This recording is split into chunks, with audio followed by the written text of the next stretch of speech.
A Cinema History, Sexy Beast, 2000, directed by Johnathan Glazer.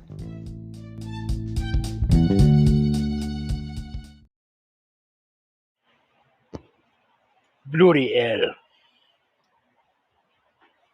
I'm sweating here. Roasting. Boiling. Baking. Sweltering. It's like a sauna, a furnace. You could fry an egg on my stomach. Oh no, that's hot. It's ridiculous. Tremendous. Fantastic. Fan-dabby-dozy-tastic. That's an opening line from Sexy Beast. We're just waiting for Yassi to get here. Hey, Vern, how you doing today? How you doing? So when you say we, you're talking about you and I, or just yourself? Well, it doesn't matter because Yassi's here, so the royal we. Okay. I'm gonna make Yassi a moderator. I should not be a moderator. Good, and while you're doing it, invite Hi to speak. What am I? Your assistant? Yeah. So I'm gonna tell you, I think I said this last week. I think I've seen this movie 3 times, but after I watch it, I always forget what it's about. And I think when I watch it, when I actually take the time to watch it, I tend to enjoy it. But I think I hate everything about this film. When I see the plot summary, which I just read a couple of reviews on Letterboxd. People whose judgment I trust, and I could see watching it and getting into it, but there's just everything about it, like the whole the both the characters, and then what they're doing in Spain. I just hate everything about this movie. So I wanted to see if you guys could make me a believer Well, I and think you coax changed me your into. mind, as always. Yes, Yes, that's yes, what I want. yes, yes, yes, yes, yes, yes, yes, Yes, yes, I yes. want you to change my mind for now and ever. I want you guys to do such an outstanding job in the first hour, because I'm only going to stay for an hour, that I not only want to watch it again, but that I want to go to a used DVD store and actually buy it. So make me a believer. That is your assignment for the day. That's your Mission Impossible task of the day. Oh, will do. Will do. Okay. So, where do you want to begin? So, you start with your complaints. First of all, hi. Wait, Hi, no, everyone. we're no. I'm gonna do this. I'm gonna do this the same way that Don No. Logan does in the movie. Buy the fucking movie, you cunt. Buy it, buy it, buy it. You're gonna buy the Yeah. movie. Oh, Go buy yeah. the movie. That's a You're good gonna buy the way. movie. Go You're buy the right. movie. You're right. You're right. But Fucking lazy cunt. no. Go buy the fucking movie. Wait, Eric. We only have 1 hour, so we cannot go over the history of, like, we cannot compare Brit, like, in this 1 hour. So in this 1 hour, we're just going to explain why we like the film. So you, Vern, you kind of like changed the whole plan we had for the room, The, but it's the okay. standard has to be higher than light. Light is not going to be sufficient. I'm just going to tell you that now. No, don't worry about Why it. you love. I know what I have to say, and I'm gonna say it. I'm gonna like manipulate you in a very Don Quixotean way and very neo-noirish, Ridley Scottish, Chinatownish way, and yeah, Do the fucking job. these are the Just weapons do I'm the going fucking to use. job. Get down to the video store and buy the goddamn movie. Do it. But don't we want to like ping some people? Versia. I don't know if Sheila's coming or not. He might have to work today. Yeah, I see some people that came to. Oh yeah, there's a couple. There's Sylvia, who was in our room last week, and there's Les Baby. He's on. Arena's on right now. Abhishek just was on 12 minutes ago. Eric, can you ping Norm and Les and Herbert? I think. And Oh, Morgan's yeah, around. Morgan's around. someone else. I wanted to ask you to ping someone else too. I forgot who. Whatever. Okay. Yeah, I actually wanted to get Morgan because I actually bought the movie Houseboat. I got it on Amazon.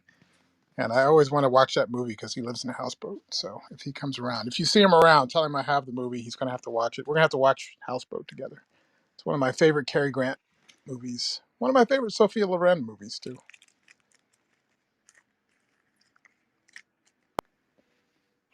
Okay. One thing that I think is important if we want to go over the. I mean, we have to talk about it. Eric, are you going to talk about the script of sorry, like who wrote the script? It's supposed to be the gangster number one, and then it turned out to be this one. Are you going to talk about that so more Sure, why people should? not? Sure, Okay, why go not? ahead. This is your show, Yazzie. Remember, when you choose the movie, it's your show. So I'm here to do what you need me to do. Just the same way you're always helping. You always do that for me when it's mine. So whatever you want from me, you just let me know. But why don't we first do your reflections on the first time you saw this film and your history with the film? Oh my. So okay, my history with the film goes back to my love for the music videos that Johnathan Glazer made.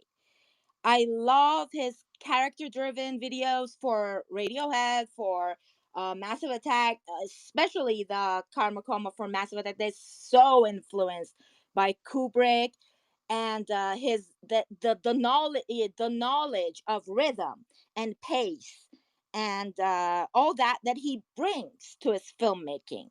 And this is his debut.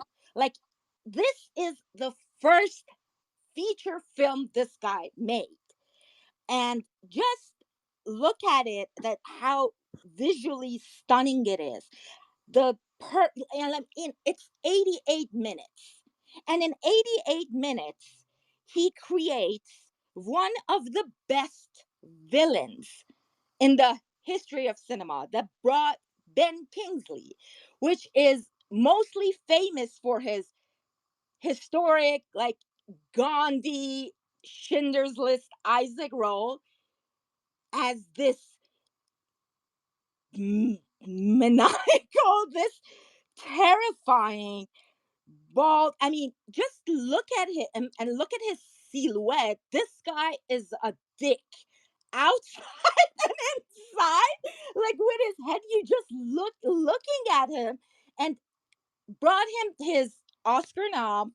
Uh, just imagine the guy who won the Oscar for Gandhi is Don Largo. So yeah, and how it happened in a second script of two scriptwriters, and first debut movie of a music video TV commercial maker like Johnathan Glazer.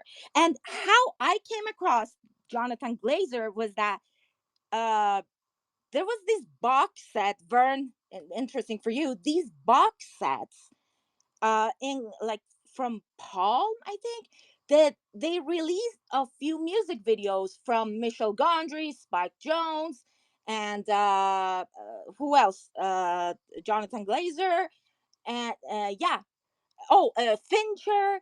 You know, all these people that start their career from music video, and now they're well-known names in feature filmmaking.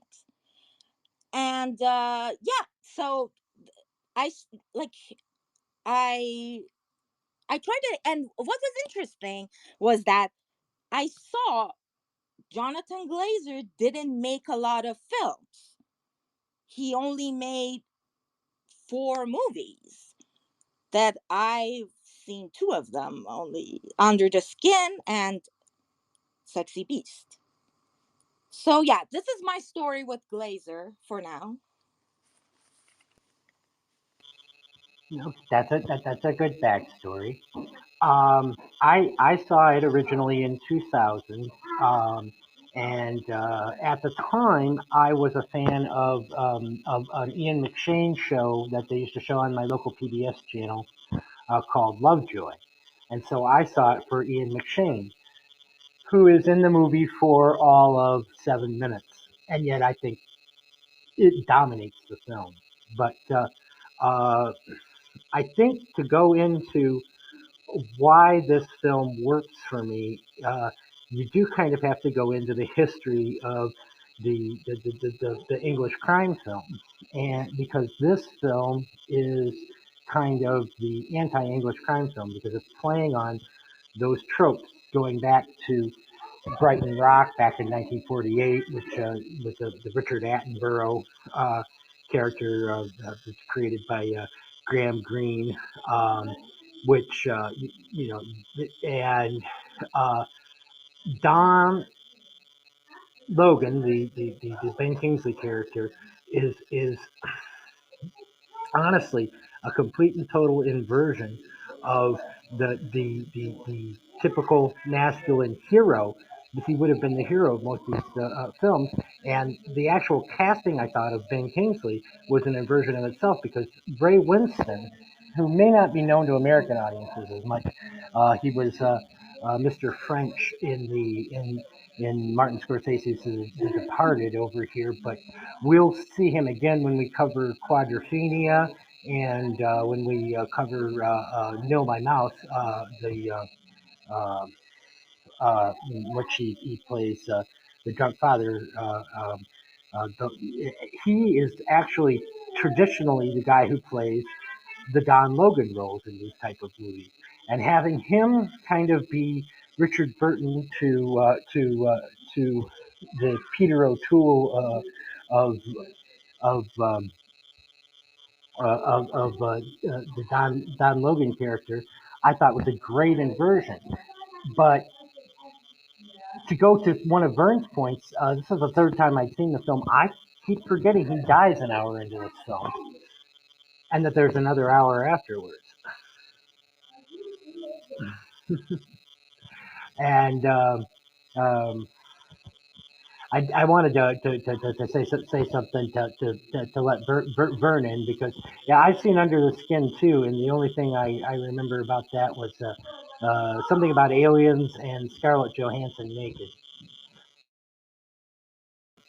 Uh, but anyway, with I wonder though because how much of this comes back to the Michael Caine characters that started with Dick Carter, because this is a Cockney joint, you know, and everyone is speaking in those Cockney accents here. But it's also about a very real phenomenon, which is, you know, the British treating southern Spain, especially like near the Gibraltar area, the same way New Yorkers here in America treat Florida. You know, it's where they go to retire, and those are the things that I like in this film. I will admit, though, that by structuring the film the way that they do, by kind of yada-ing the heist in this film, it does kind of uh, uh, leave it so that it maybe is a little bit more forgettable, I think, because it is a huge film to enjoy while you're watching it because you laugh along with all the lines.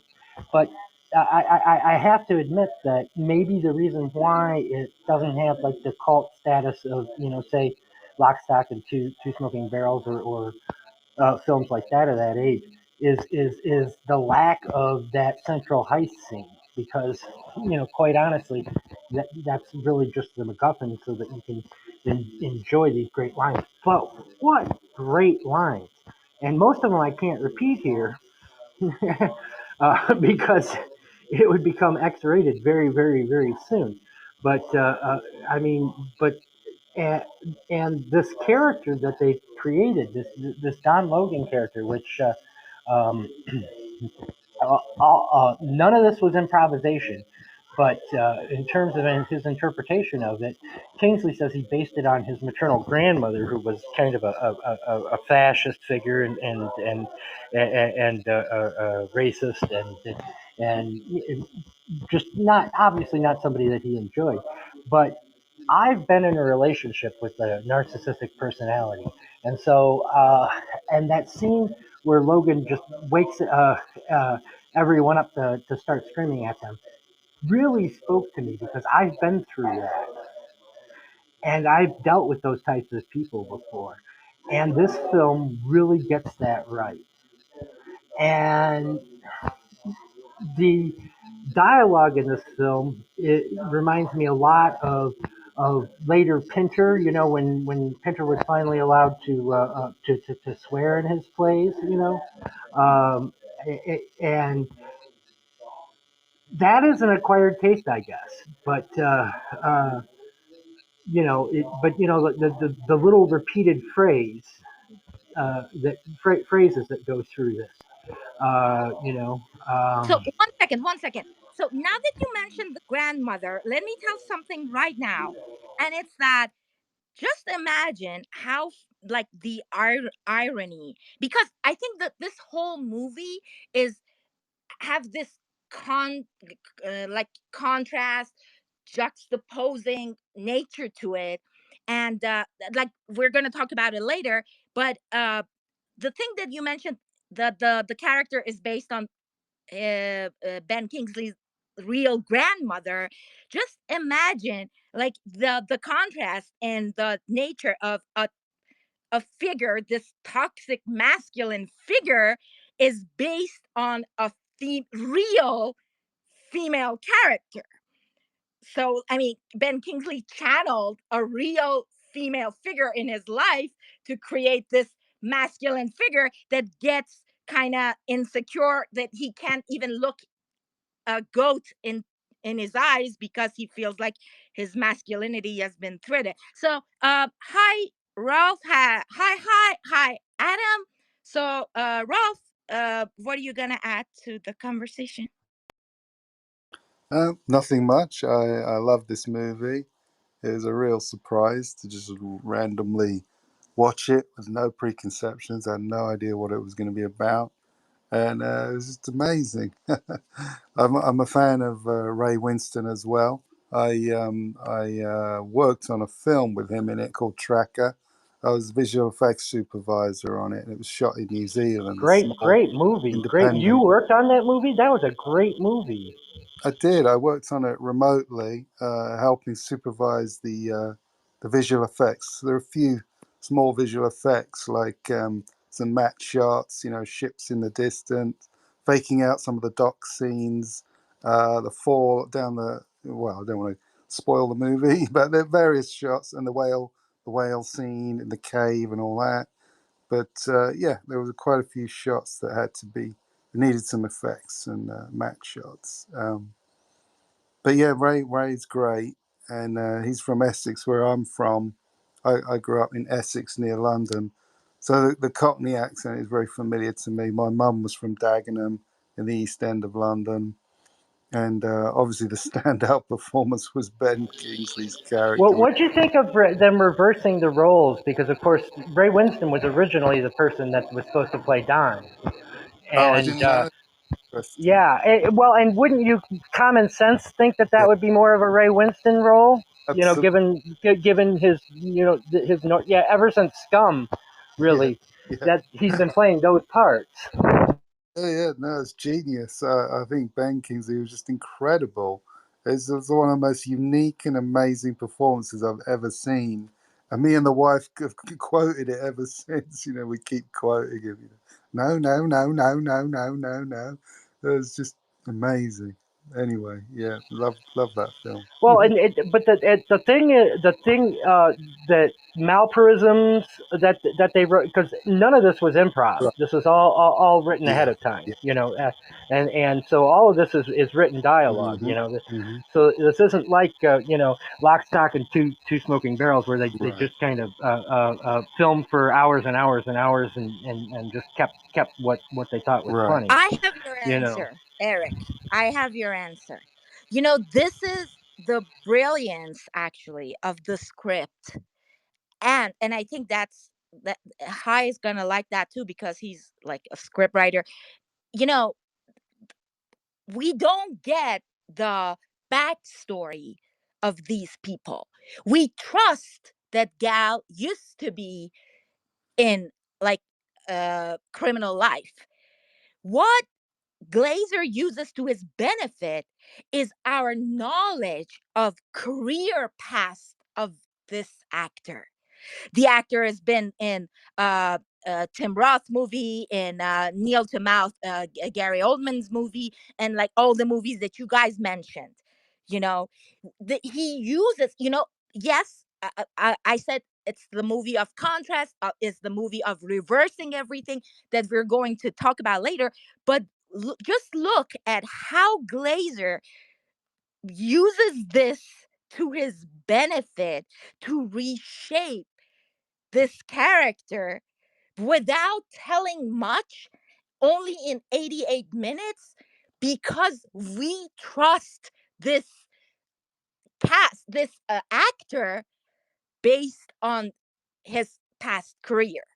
And and how we always talk about it in this room, that how a great hero needs a great villain. There's no great hero without a great villain. And just look the way that he introduces Don, you know, the way that he stripped away all this man that we know, that is familiar to us, that we trust as an ex criminal.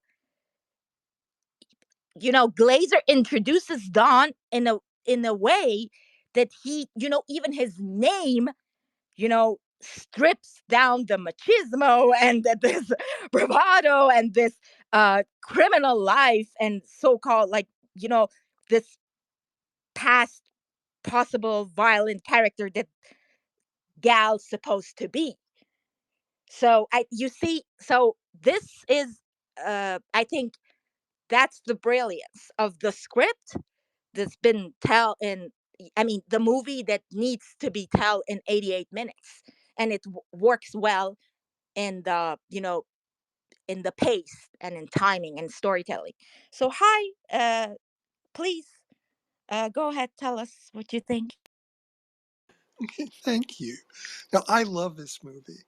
And in terms of a few things, in terms of inversions, um, to me, the biggest inversion is that you got the guy who played Gandhi playing Don. And I watched an interview of Ray Winston where he said that, you know, um, uh, Ben Kingsley was tied up with another film. So the cast started um, getting together and shooting before he could come. So, and he, Ray had this feeling of like, how is Gandhi going to play Don? It's impossible.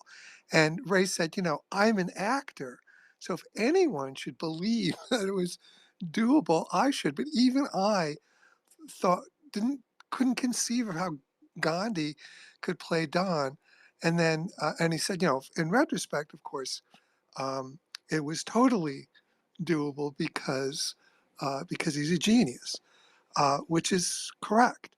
But I also think on some level um, that after playing Gandhi and having that maybe haunting your career, being a little bit people having trouble people thinking of you as something different, that he had something that he had a mission here to really break away from that in as extreme as possible, and he accomplished that. So I thought it was amazing performance on all of those levels. And also, it's interesting about the grandmother, because I also watched an interview with Ben Kingsley, and he didn't mention the grandmother.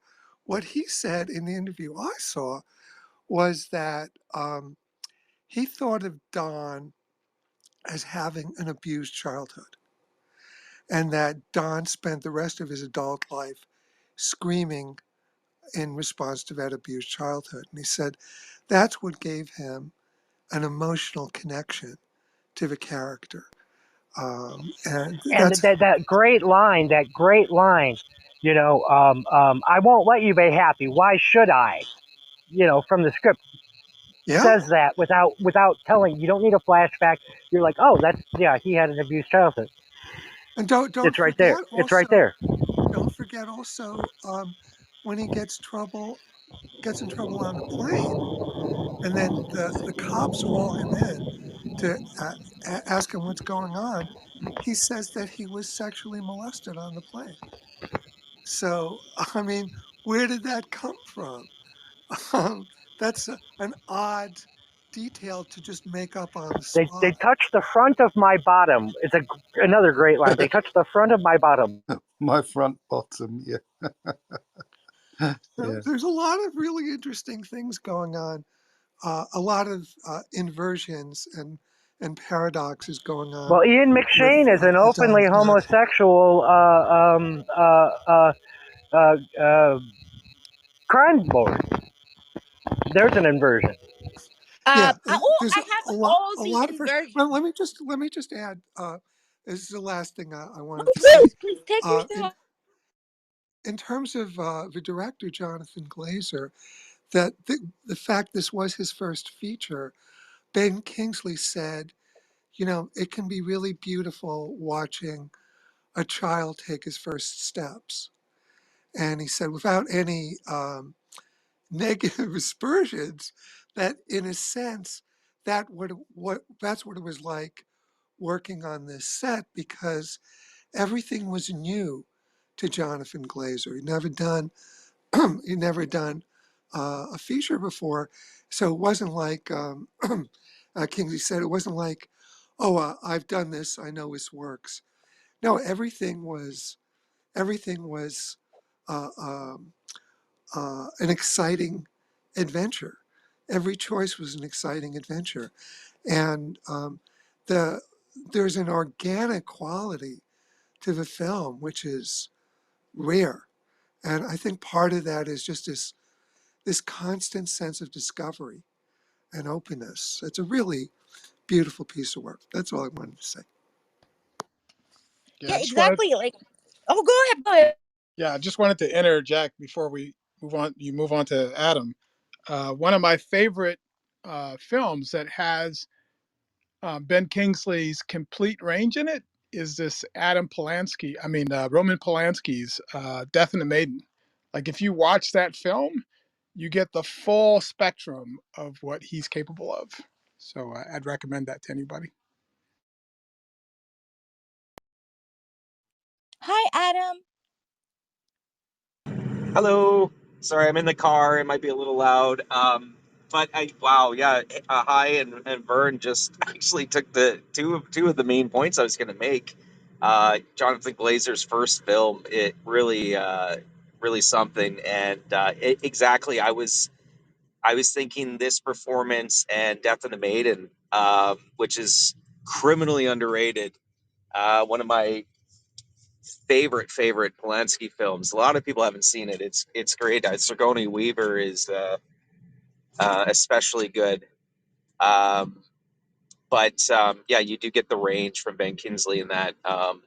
This is man, what a great movie. Powerful, and it's just remarkable for a first feature. Very British film. We're in Spain, but I mean that's very British in and of itself, isn't it?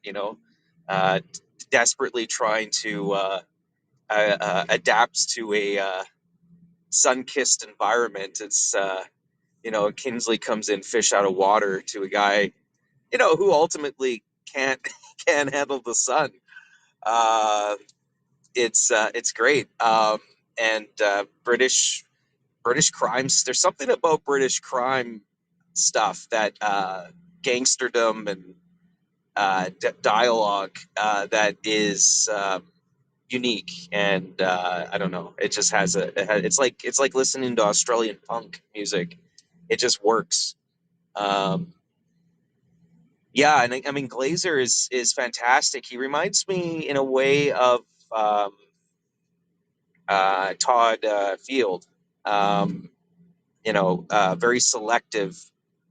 Films are few and far between, but when he goes for it, it's they're a tour de force. So he's got a new one out this year, which is getting a bunch of rave reviews. Um, Holocaust movie, Nazi movie, which looks very compelling and kind of a unique take on it. It's not. It's really. I think for a subject matter that has been done to death. It's that might have been the wrong phrase, but regardless, yeah, it's sort of a different way, very sterile sort of Sorry to aesthetic. interrupt. The name of the movie is Zone of Interest. Yeah, Zone of Interest is the film. If anybody wants to, I haven't seen it yet, but I just wanted everybody to know what film we're talking about. Yes, yes. I think it's just limited, if anything, at the moment. It might even be just coming out here this month. I can't remember, but It's an Apple TV thing where they're just releasing it in cinemas for Apple TV. okay, yeah. But yeah, I mean, everyone's great in this film. It's just wonderful acting, wonderful script, masterful directing from a first timer, and well deserved nomination from Kingsley. I remember it got a lot of buzz when it came out. It was like it got like a disproportionate amount of buzz out of Kingsley's performance. I remember it really kind of, for being a fairly small film, there was an outsized reception and reaction to Ben Kingsley's performance. It was almost like a kind of a he's back kind of thing. I remember, like, I don't know, maybe he was adrift. I don't know. I'm not sure, but I remember it kind of it was a big surge for him, I think, in his career, if I'm not mistaken. Um, but yeah, wonderful film.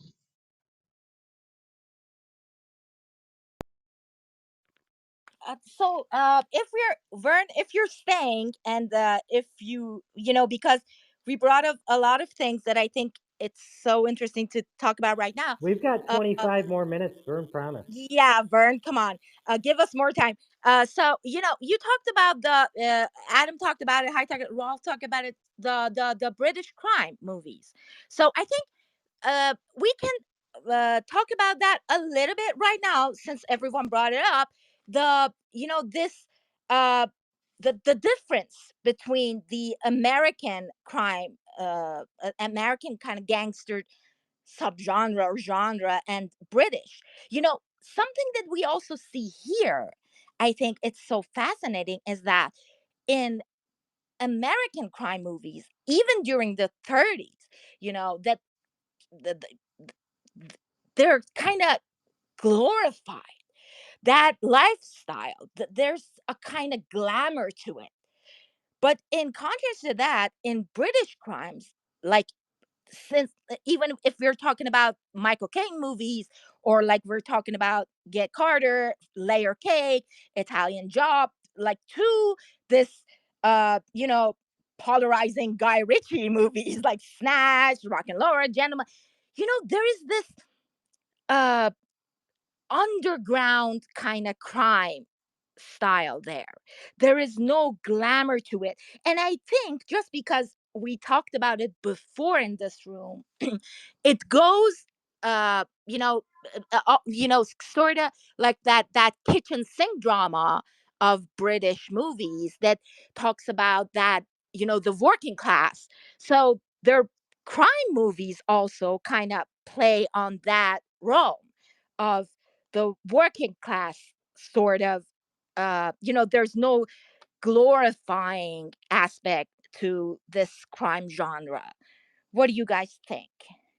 And Well, how do you think? Yeah, go ahead, please. the one other aspect is that folks in the UK tend to be more understated, and I think this is like a brilliant example of that because Don is scary, but I would say Teddy Bass, played by Ian McShane, is even scarier because he's quiet. And but the raging volcano is just beneath the surface. It could erupt any second, the way Don actually does erupt. And I think it would be harder to do that in American film. I think that kind of placid surface with this, you know, explosion right underneath the surface, it works really well for British films because British people are kind of brought up to not wear their emotions on their sleeves quite as much as Americans.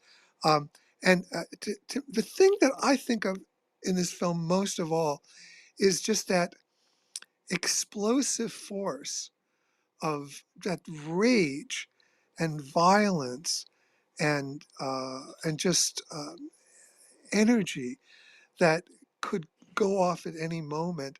That these are human time bombs, and they're so scary. Um, and both Don and Teddy, and that's the thing I carry with me most is to know that people like that people can be like that, and to think about how to deal, what to do with people like that. One of the big, I think, um, delights of a film is you're putting yourself in the position, well, if I had Don coming at me, what would I do? If I had Teddy coming at me, you're like, as a viewer, how would I deal with the situation? It's a really fascinating question.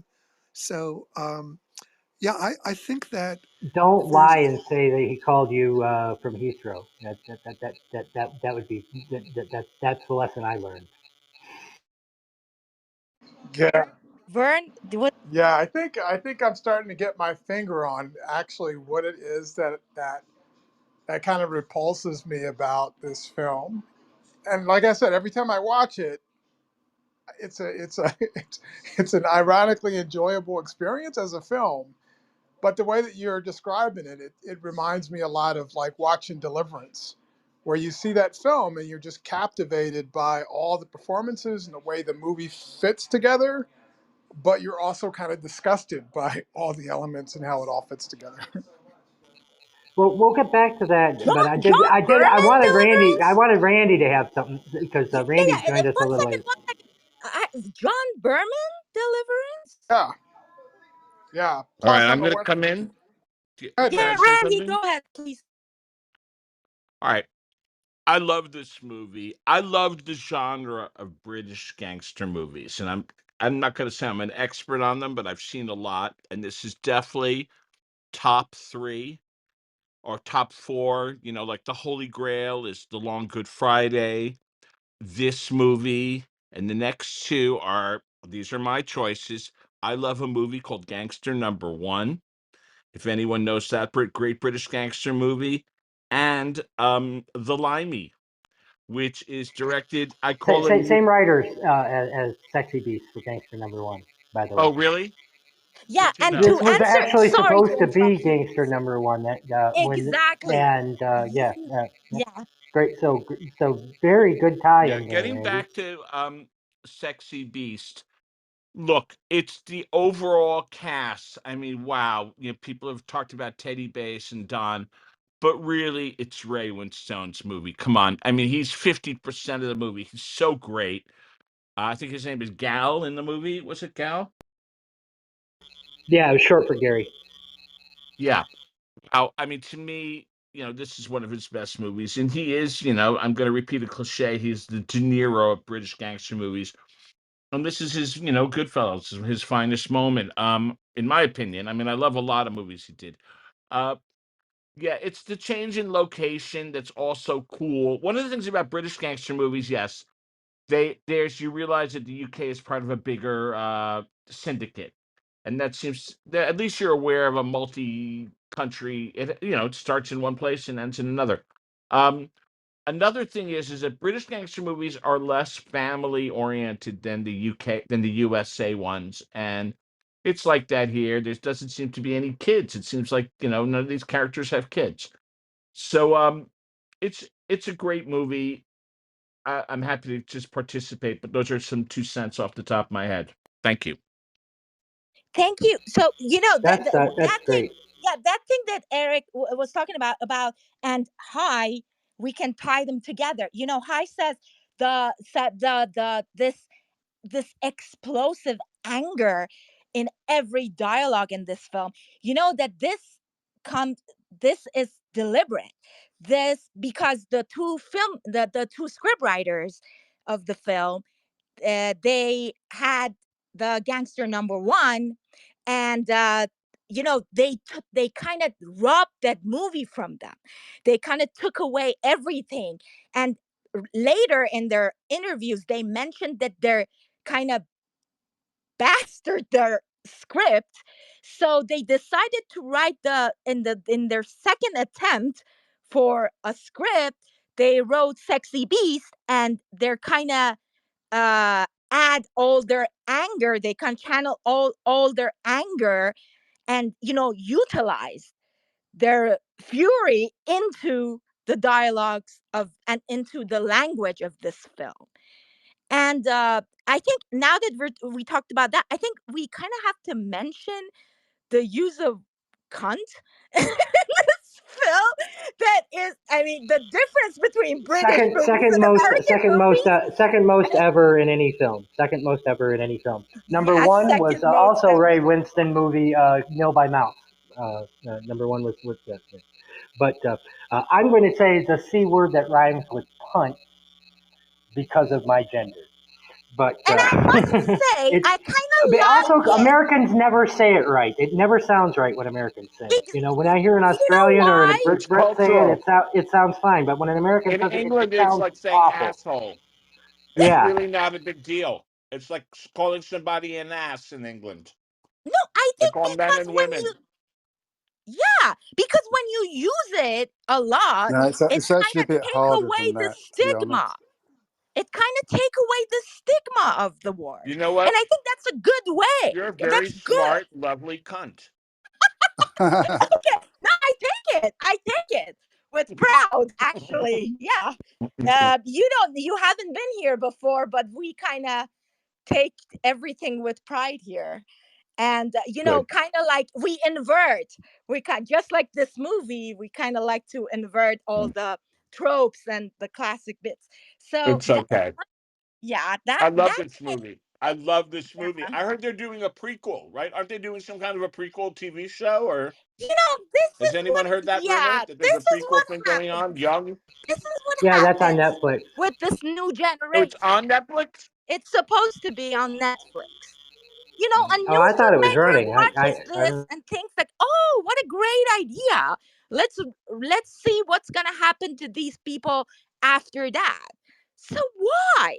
Just leave it be. Just leave this It's a great prequel. It's a masterpiece prequel. be. It's Gal. It's how Gal met Don and them and their various criminal hijinks together. It's basically going to be like a young gangsters movie, a young Yep. London gangsters movie with Right. with known names. Yes. Yeah. It's like they tried to do with The Sopranos. They tried to make it into a prequel. Which And I how thought good was that? that was a good movie, and Worked I out. didn't even like the Sopranos TV show, but I thought that was a good movie. It was a well-made, Well, God bless you, man. solid God movie. bless But you. everyone else tells me it's hot garbage. But quite luckily, since I am the one voice of what is good and what is bad in film, I don't have to listen to them. Well, listen, they're not going to give up on it. They're gonna go back to the drawing board. They can't. It's too valuable a franchise to kill it that way. That movie. What happened with that movie? I Yeah, believe I that we'll mean see. they have all those preschool years that they haven't even gotten into Yeah. yet. They're going to just do some tweaking. I think. I don't know. This is just I'm imagining. Look, we've seen so many iterations of Sex in the City. I mean, it, once they're like a dog with a bone over there at HBO,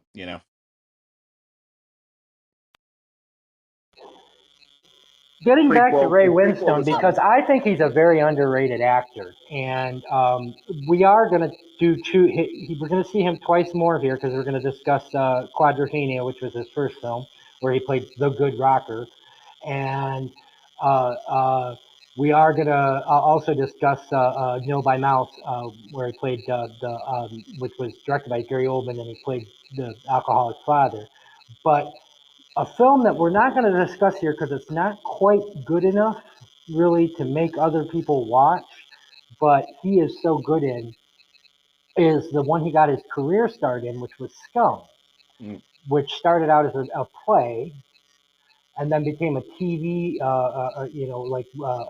drama for today type BBC a TV movie.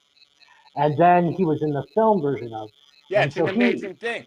When I so was in he's been England, I doing bought a this character DVD. since he was 14. It had the TV version and the theatrical film version. He's the star of both, but almost everyone else is And he was different. the star of the play. So he's been playing that character since he was 14 years old. Yeah. And he's still basically playing that same character today because he's still in movies right now. As Ralph said, he was in Tracker with a wonderful beard. The beard he has in Tracker is just beautiful. He has aged quite Tracker? well. What are you talking about? Oh, it's a great film. It's a great film.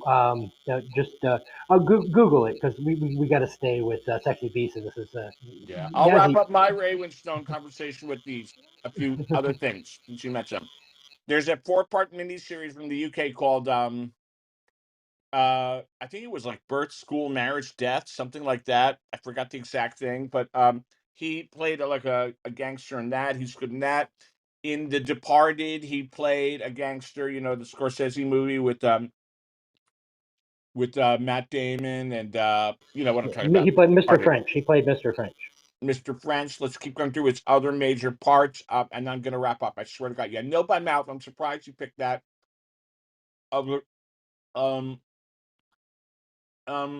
Hold on here. Well, while you're doing that, the reason we're doing that is because we're doing the history of the English kitchen sink drama, and Nil by Mouth is definitely a part of that legacy. Cool. All right. You know what? I'm gonna mute up, and I just love him to death, as you can tell. Oh yeah, one last movie, Love, Honor, and Obey. What a movie! It's a British gangster movie with Jude Law, Ray Winstone. I think his name is Johnny Lee Miller. Bunch of other actors. And what's funny is that in this movie, it's like a gangster comedy movie, although it's dark. The characters' names are the real names of the actors. So Ray is playing a guy named Ray, and Jude Law's character's name is Jude, and Johnny's character is Johnny. Did anyone see this movie, Love, Honor, and Obey? I haven't, but I will now. No, you know what? This is one of those movies that, it happens in British cinema because they kind of value this real indie kind of filmmakers. And that's what I always talk about in every room that they're talking about movies, that I say, when you give up your right for, when you decide to make an indie movie, what happens is what I was talking about. This, this kind of this innovation, this new perspective, this freedom of artistry that you're allowed to bring to cinema. This is what happened with that free cinema kitchen sink that we talked about previous weeks, this with Lindsay Anderson. And I always talk about with Maya Deren and here, and it's still happening in UK because these movies still get the opportunity to be screened and be seen. And I think that's something very brilliant that's still happening in UK cinema. Cool.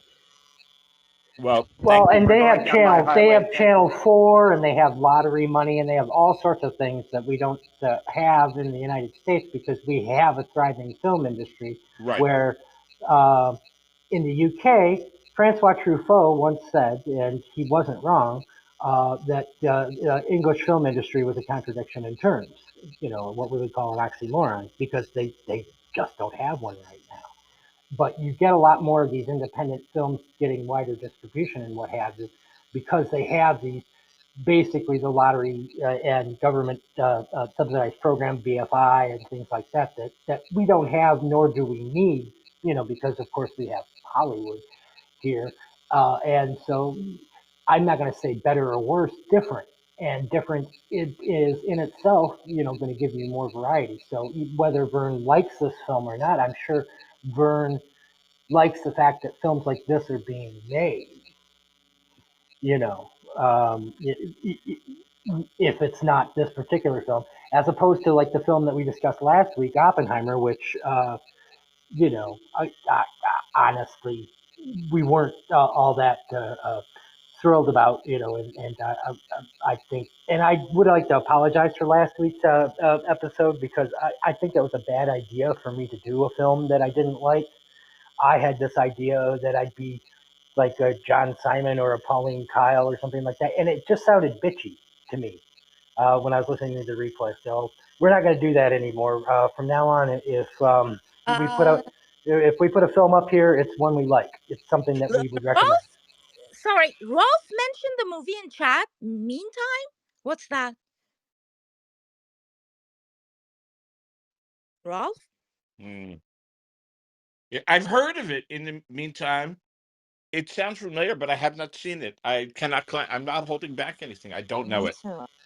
Ralph, are you there? Oh, well, we'll come back to him. We've only got 6 more minutes left to convince Vern. Good. Good. So Good God. okay, Time is we ticking. can Okay. go to the character. So let's talk about the character. Let's talk about Don Logan's character, because I also talked about it, and we all talked about the actor. So Vern, what is it? Is that him that bothers you? So everyone, please chip in. So, what are you Well, gonna say about the character? hold on. Let me ask you the question. The thing that I always look at when I watch these films that are about like toxic men, one of the things I always like to do, and this is like the Laura Mulvey kind of test, is look at the women that are in the film and then try to look at the reverse angle from their perspective. So I know that there's one or two women in the film. Like what happens with them, with their Uh, characters? well, they're both former porn actresses, and one of them blows a shotgun hole right through Don's stomach. And I like getting to the women in this for the reason that when I saw this film the first time, I came away with kind of a glow and a wonderful love story, less than a gangster film. Of course, this is going all the way back to 2000 when I was young and naive and hadn't had my heart broken as many times as I have. And I think about the first 20 minutes of this film the way I think about the first 20 minutes of The Hunger, and asking myself, can this movie sustain this? Because I think the first 20 minutes of this film are just absolutely excellent. The scene where they reflect on the pool and you see them up in the sky, the way that they look at each other, at the club with the dancing and what have you. And what's great about that first 20 minutes is you kind of set Ray Winston up as this alpha male with this porn star wife that he absolutely loves. And then we got a phone call from Don, and all of a sudden he becomes the sub for the rest of the film. And he crawls into a shell, and he never leaves that shell for the rest of the film, because uh, and but I'm carrying all of my other performances that I've seen Ray Winston in with me into that interpretation of the character. So I'm picturing him as kind of like the Don character, because that's what he's been playing most of his career.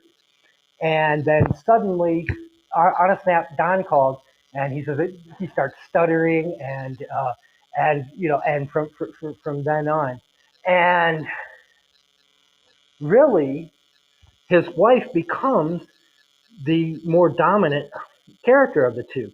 It's her who kicks Don out of the bedroom. It's her who kills Don. And there is a great line where after a fight, when he calls, he says, "I know you love me because I feel strong." Which, what a great line that is, you know? And let's dig into that line for just a moment. We've had that fight with our spouse, our girlfriend, our significant other, or if you're in a same-sex partnership, uh, uh, um, uh, where afterwards you feel weak because you don't have that, and then that strength returns to you when you realize that fight is over because you have that part of your soul back. And I did feel that. Now, whether or not they portrayed it in a way that Vern could see, or whether it's something where if you were just to read the script without Glazer's visuals, I don't know. But I did feel that, and I felt really this was at heart a love story that had gangsters in it. And when he returns with the earrings, I'm like, I was rooting for, like, oh, she's gonna love those, that because I had become attached to her as a character. It goes back also to what Randy was talking about the family aspect in the gangster, the British gangster movies and American gangster movies. And this is another thing that this movie reverses, and it's the role of the women and the strong presence of the woman. And something that I talked about, it kind of skipped my mind right now, that also goes to the relationship of these people. And the one thing that I can say, you mentioned the beginning of the film, so just think about the storyline, the plot line of the film. And that's very simple plot line. you know uh Two couples go on a holiday in Spain. And Oh no, they live there. He's retired there. no, He no, lives there. oh yeah, so they live there in their retirement, and then a strange uninvited guest shows up, to break the peace. So who do you think of when you think about a movie like this? Do you think about it's a plot line of a gangster movie? Or what do you think? Like when you hear something like that, something that Eric talked about before, isn't it like a Bergman movie? Or isn't it kind of like a Woody Allen movie, an Altman movie? You see, it has nothing like the known trope of the gangster movie, and it same goes to the role of women. You know, so we have a gangster movie that we don't see a weapon in for more than 1 hour through the film. We only see two killings in the film. One happens by Teddy, and who pulls the trigger? The second person. I mean, the first person, as a matter of fact, the woman in the film. So this is what happens when you Well, they all subvert. get their kicks in because they beat him. They beat him to death. But the last hit is from Jackie's husband, who picks up a statue and smashes his head. But who pulls? I mean, we see two guns in this film that actually Don is keep asking, like, where are the weapons? Where are the weapons? So we don't see guns. Okay, we see one during the hunting at the beginning of the film. That the hunting that goes wrong. That's a very interesting scene. That when we're going to talk about the surrealism in the film, I'm going back to that. But now Vern asks about the woman in the film. So who shoots Don? The woman character. How essential the role of these women. Dee Dee Dove is his wife's name, Dee by does. the way. Dee does. Dee pulls the trigger, and who answers the phone of sort? Who brings our villain in? Jackie, Jackie Jackie, brought. Jackie. So see, the woman in this film they are, you know, despite all my love for Martin Scorsese, that you guys know that how much I love that man, and even how much I love Irishman, you know, and how much I love the use of women on that film that kept the woman quiet to, you know, to make a statement. But look at the use of female characters here. You know, this is how the, you know, I think the subversion and the all this contrast that works here in this film also goes, you know, the we have a love story. And actually, if you take Dawn out of this film, it is a love story. It's the story of, you know, because in these type of stories, when you're going to drive back the retired guy to come back and do the crime again, it only takes 2 minutes. This film spends most of its time to convince the retired guy to come back to the crime scene because this is a love story. You know, the his as Eric mentioned earlier, that how important that dialogue is. You know, when he calls Didi and tells him, like, you know, he tells him that I feel stronger because of you. And I remember what High said. High said, what should we do when we are sitting in front of a guy like uh like Don? And this is what our kind of main character, this is what Gal is struggling the whole movie. He's thinking about, what should I say to this man to get the best result out of him? And he's calculating every sentence that he's saying in that conversation. Only one sentence slips. And when Don mentions Didi's name, and Gal just said, you know, sub that's the unconsciously he says, I love her. And I think that is even more beautiful, that the Yeah, phone call that and the way the look in his eyes says it. You believe it in Ray Winston's eyes. that's the You only know. truth that this man says to Don when he confesses his love. And so, yeah, this is so Hi, what do you think about the woman in the film? Yeah, I'd like to No, get a screenwriter's point of view. well, the writing is brilliant. It's the, it's machine gun dialogue. It's short bursts, and there's a use of repetition, which gives it a poetic quality. In a, and you know, having a poetic quality in gangster dialogue is lovely. There, you know, again, there's so many purposeful paradoxes in the film that make it fresh and continually surprising. The fact that Ray Winston is named Gal, what's that?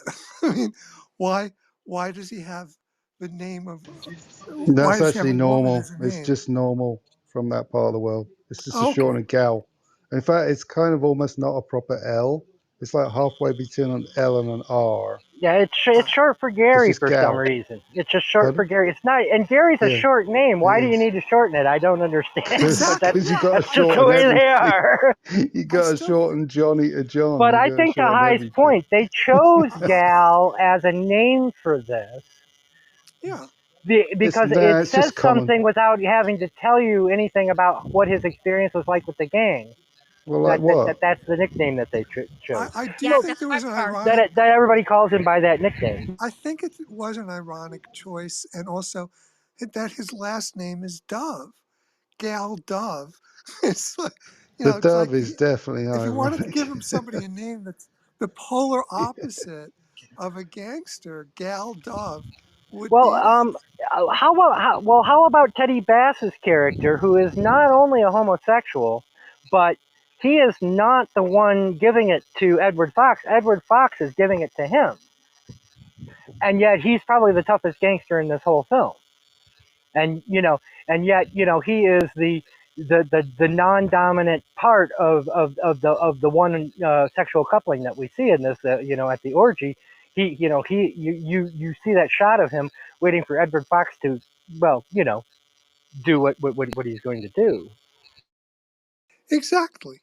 That's what the film has, all those kinds of surprises of subverting expectations, having Gal's lover, his woman, shoot Don, is the perfect example. But there's invention and creativity.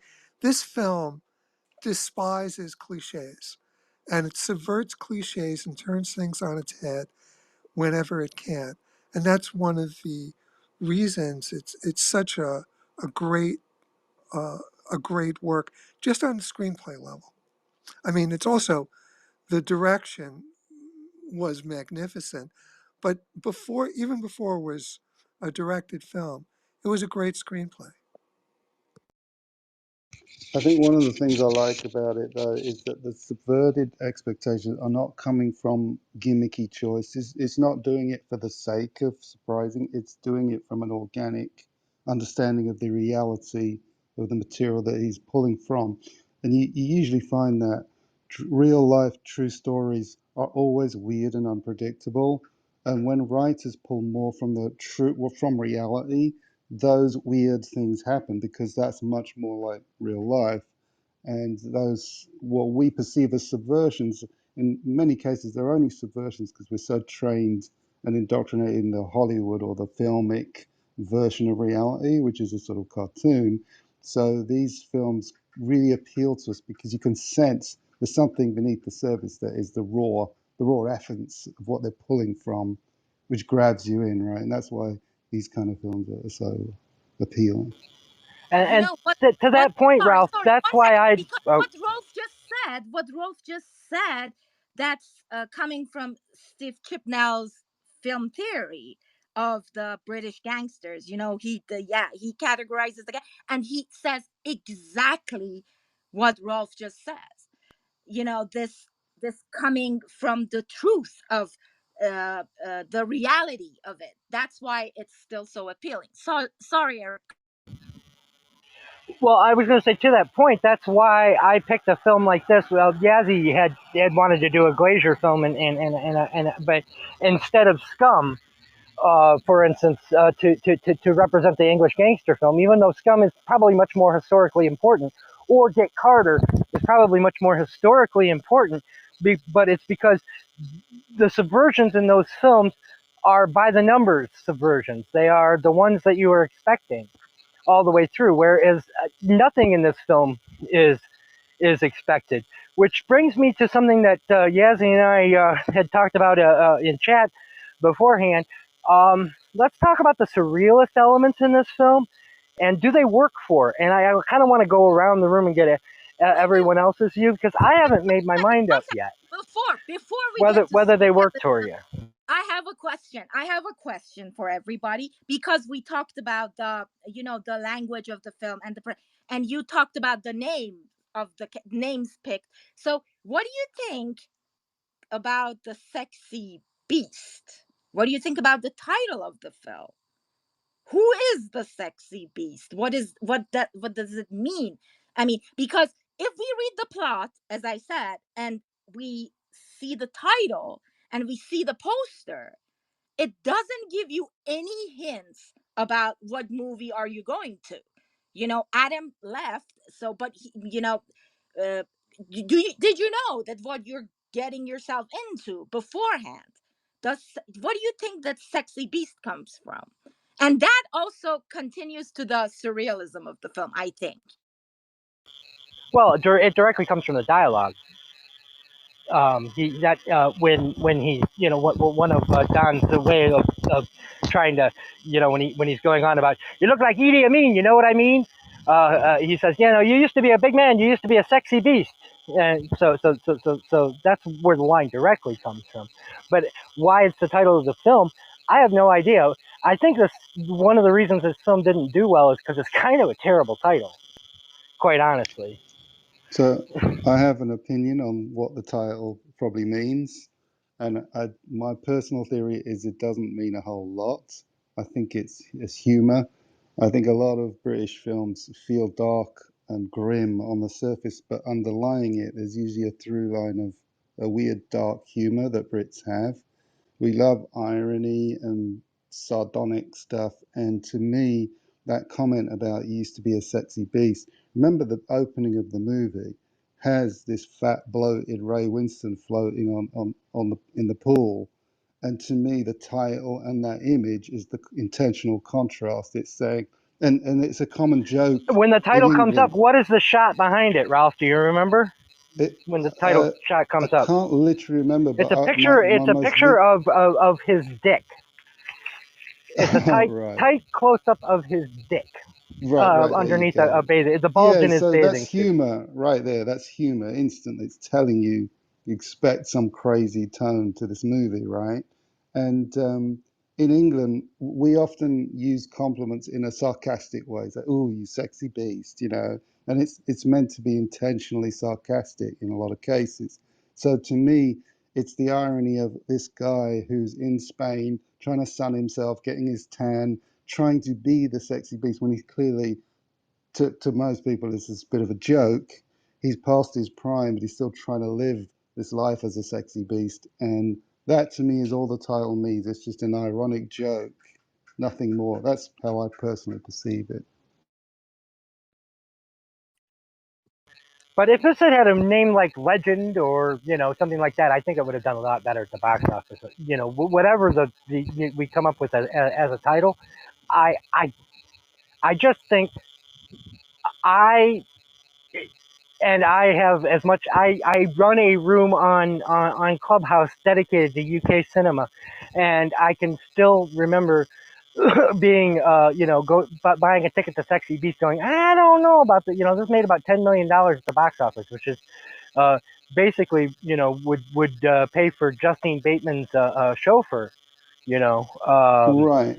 Well, I think again, it And I goes to think it's the, because of the title, honestly, because yeah. it was well spoken of, nominated for an Oscar. It had all the things that you'd think for one of these crossover hits, and it wasn't. And I think it's because it's just not. It doesn't ring. Besides it not really being explained in I the think film. you're probably right, I'll offer some. but I'm going to say something go on. different, if I may. Please, Randy, Ralph. Yeah, I don't think it's. I think that these British gangster movies don't do especially well in America.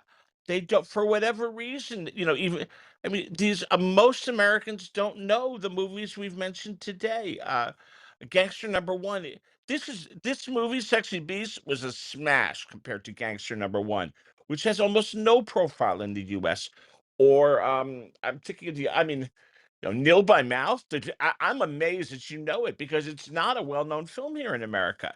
So I think that Sexy Beast did okay in America and has a good rep and is well known compared to the competition.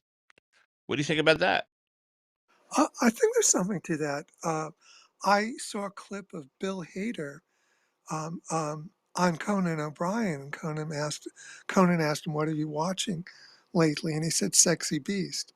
And he like acted out a little of it. He said, "The thing about British gangster films, you, you did a couple lines of dialogue, and then he kind of did this kind of garbled thing where you couldn't make out what it was he was saying. Um, all very fast dialogue and with an extreme accent. So that was kind of fun. But the fact that a guest on Conan O'Brien said "Sexy Beast" is the thing he was enjoying most at the moment. Yeah, it did have some impact in the U.S. I'm gonna mention Yassi mentioned that Don looked like a dick, and I wanna echo that. Uh, that he's kind of a human penis um, in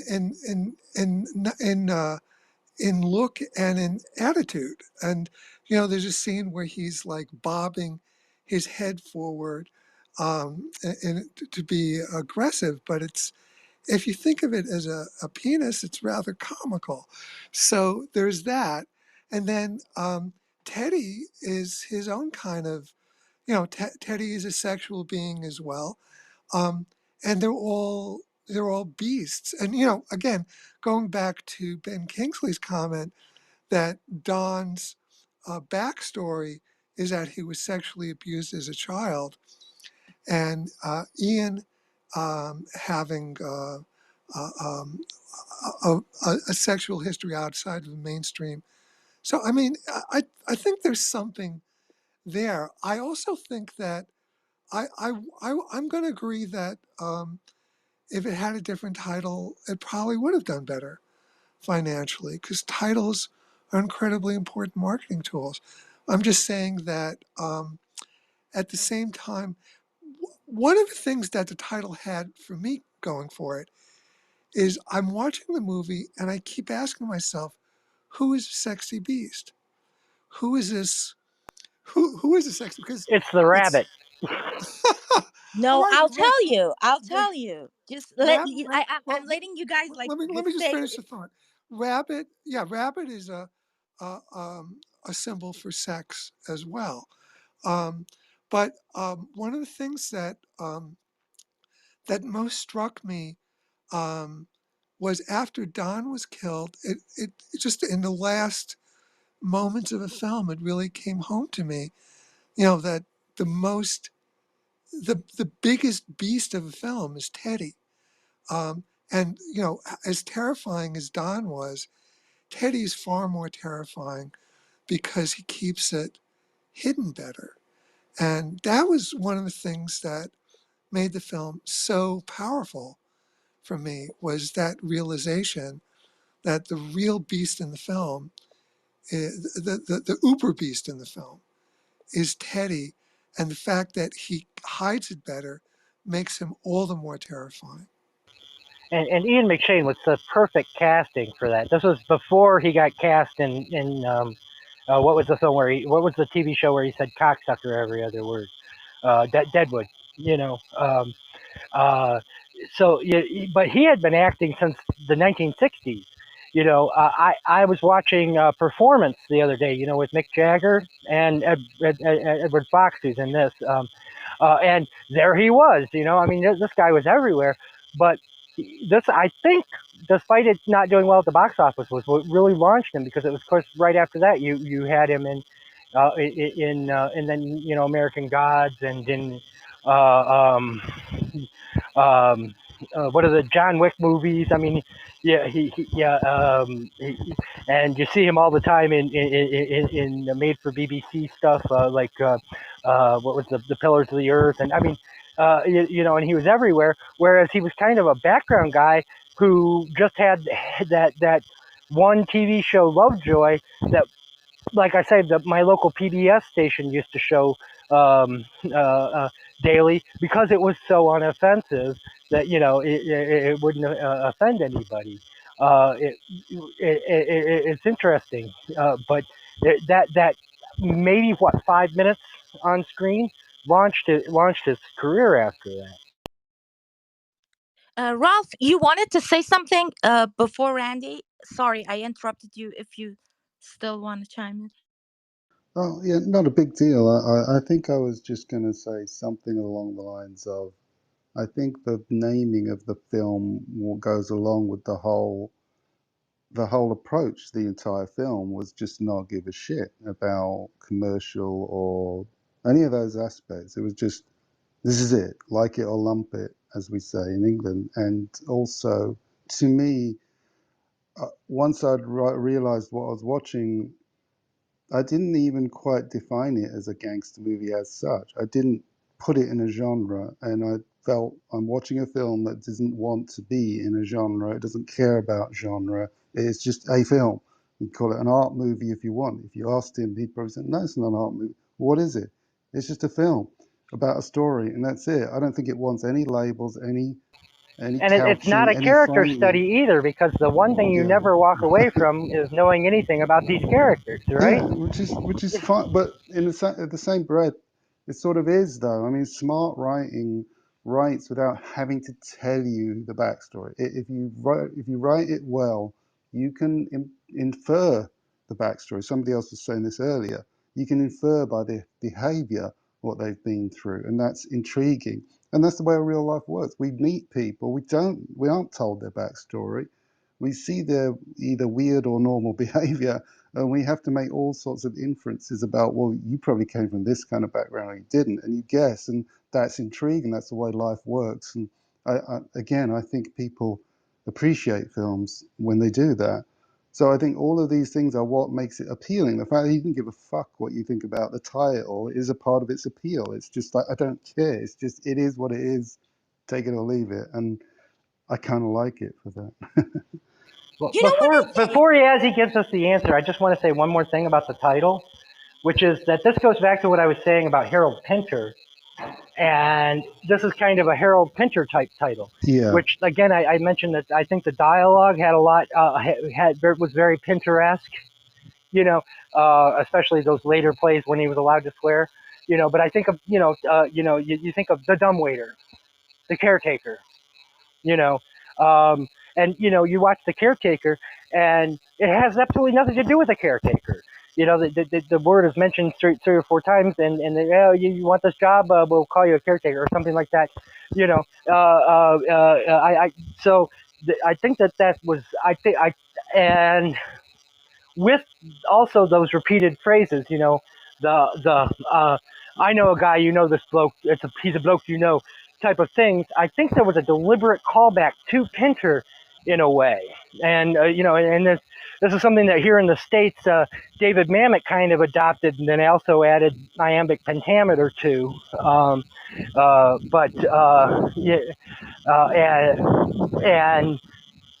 I think Pinter does it better than Mamet, don't get me wrong, but what Mamet does is he's got better titles, so they sell better, you know.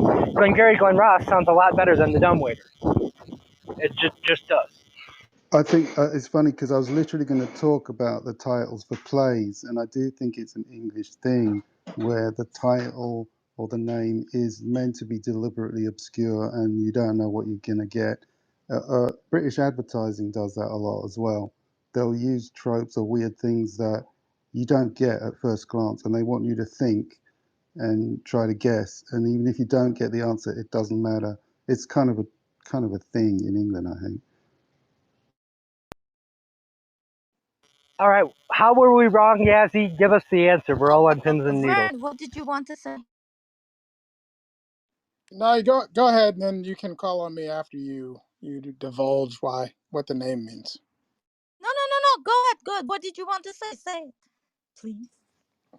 Yeah, I queued up a few things. So I think number one, I think you guys pretty much got me about an hour ago, like 89 minutes. And then once I realized the other films that Nathan Glazer did, that he had done them, it's like, okay, I got it. Because Under the Skin and also Birth, like he's interrogating like masculinity in the same way that In Bruges did, in the same way that Deliverance did.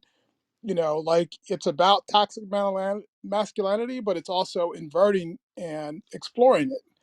And so I think that's the reason why every time I watch it, like when I read about it, like I'm very amnesic about films. I always forget what they're about like 6 months after I've watched them. And so every time I come back to it, it's like I read the description of it and it just looks like it's going to be like a Martin Scorsese exploration of toxic men. But he's doing a lot of things to invert it. And I think, one of the things about the film, uh, even more than a cinephile, I'm a bibliophile. I collect photo books. And one of my favorite photo book authors is this guy Martin Parr. He's a British photographer for Magnum, and he takes pictures that look like the cover image, of the DVD, like this, like I think his specialty is just taking pictures of Brits on vacations in spaces like this in Spain. And I've never really liked his photos because who wants to, like these garish pictures of Brits on beaches? But there is an aesthetic to it. And then the thing that Martin Parr really did for me is he and this guy Jerry Badger, they wrote a history of photo books in 3 volumes, these big, huge coffee table books. And then you see, like, as a photographer, he is really actually quite brilliant because they wrote the text, and these things are like encyclopedic. And so, it had me go back and kind of re-examine the artistry and the aesthetics of what he's doing with his images. And I think Nathan Glazer is doing the same thing when he makes this films, when he made Under the Skin. He doesn't care about box office. He's made his money, making these videos. And to him, he's using these films to make art, and it's an exploration of the craftsmanship of using art. So, like, I think that's the reason why I go back and I watch this film, and I always have the experience that, wow, that was a good film. But then it's like 6 months later, I forget about it, and then it's like I read about it, and I'm like, I have a good impression of that film, but there's no reason I would want to watch these characters for an hour and a half. But I think you guys have made me a believer. I probably am going to go out, and I've been planning to buy Under the Skin for about 2 years. So I think I'm going to get that and this at the same time. You guys have made me. I think I'm going to give it a rewatch based on your recommendation too, because like I said, I don't remember it very well. I just remember Scarlett Johansson, aliens, and that she was naked. But it might have been the mood I was in when I watched it. Yeah, it's like, which is enough. Yeah. I honestly, which is enough. I will recommend a film just based on those 3 things. Yeah, and I think actually just one of them. I think that's the thing with the Nathan Glazer's film is you've got to do some work. You've got to do some. You've got to understand. Well, and after Yassi reveals the title, we'll get into birth, because of course there you have the masculinity in a 10-year-old boy, and in a way I see Don as kind of a 10-year-old boy. Where Nicole Kidman is placing all her adult dead husband into a 10-year-old boy's body, so there is a theme that goes through the 3 films, I think. Yeah, so I think one thing about the female character I forgot to mention was that the kind of the retirement, I mean, a man wanting to go back to the love of, his love, reminded me of Carol Reed movie, The Odd Man Out. That's kind of same thing happened there. I think Dee characters kind of reminded me of the female character in that film. So yeah, leave that. Yeah, I think we must watch Odd Man Out as a complementary to this movie, because I am pretty certain that Johnathan Glazer had that film in his mind when making this, especially using the noir elements of that. So about, I think there's something about noir, and it's, the characters in noir movies, they kind of like seeking redemption all the time. That one thing that I thought that I could win Vern on was that, the noir, the heroes, they're always on this quixotic kind of quests, like in Chinatown. They kind of send themselves to bring back, excuse my cats, they kind of they're so opinionated about the movies. So yeah, there is this element of existential and, and seeking redemption in that justice of, their own brand of justice.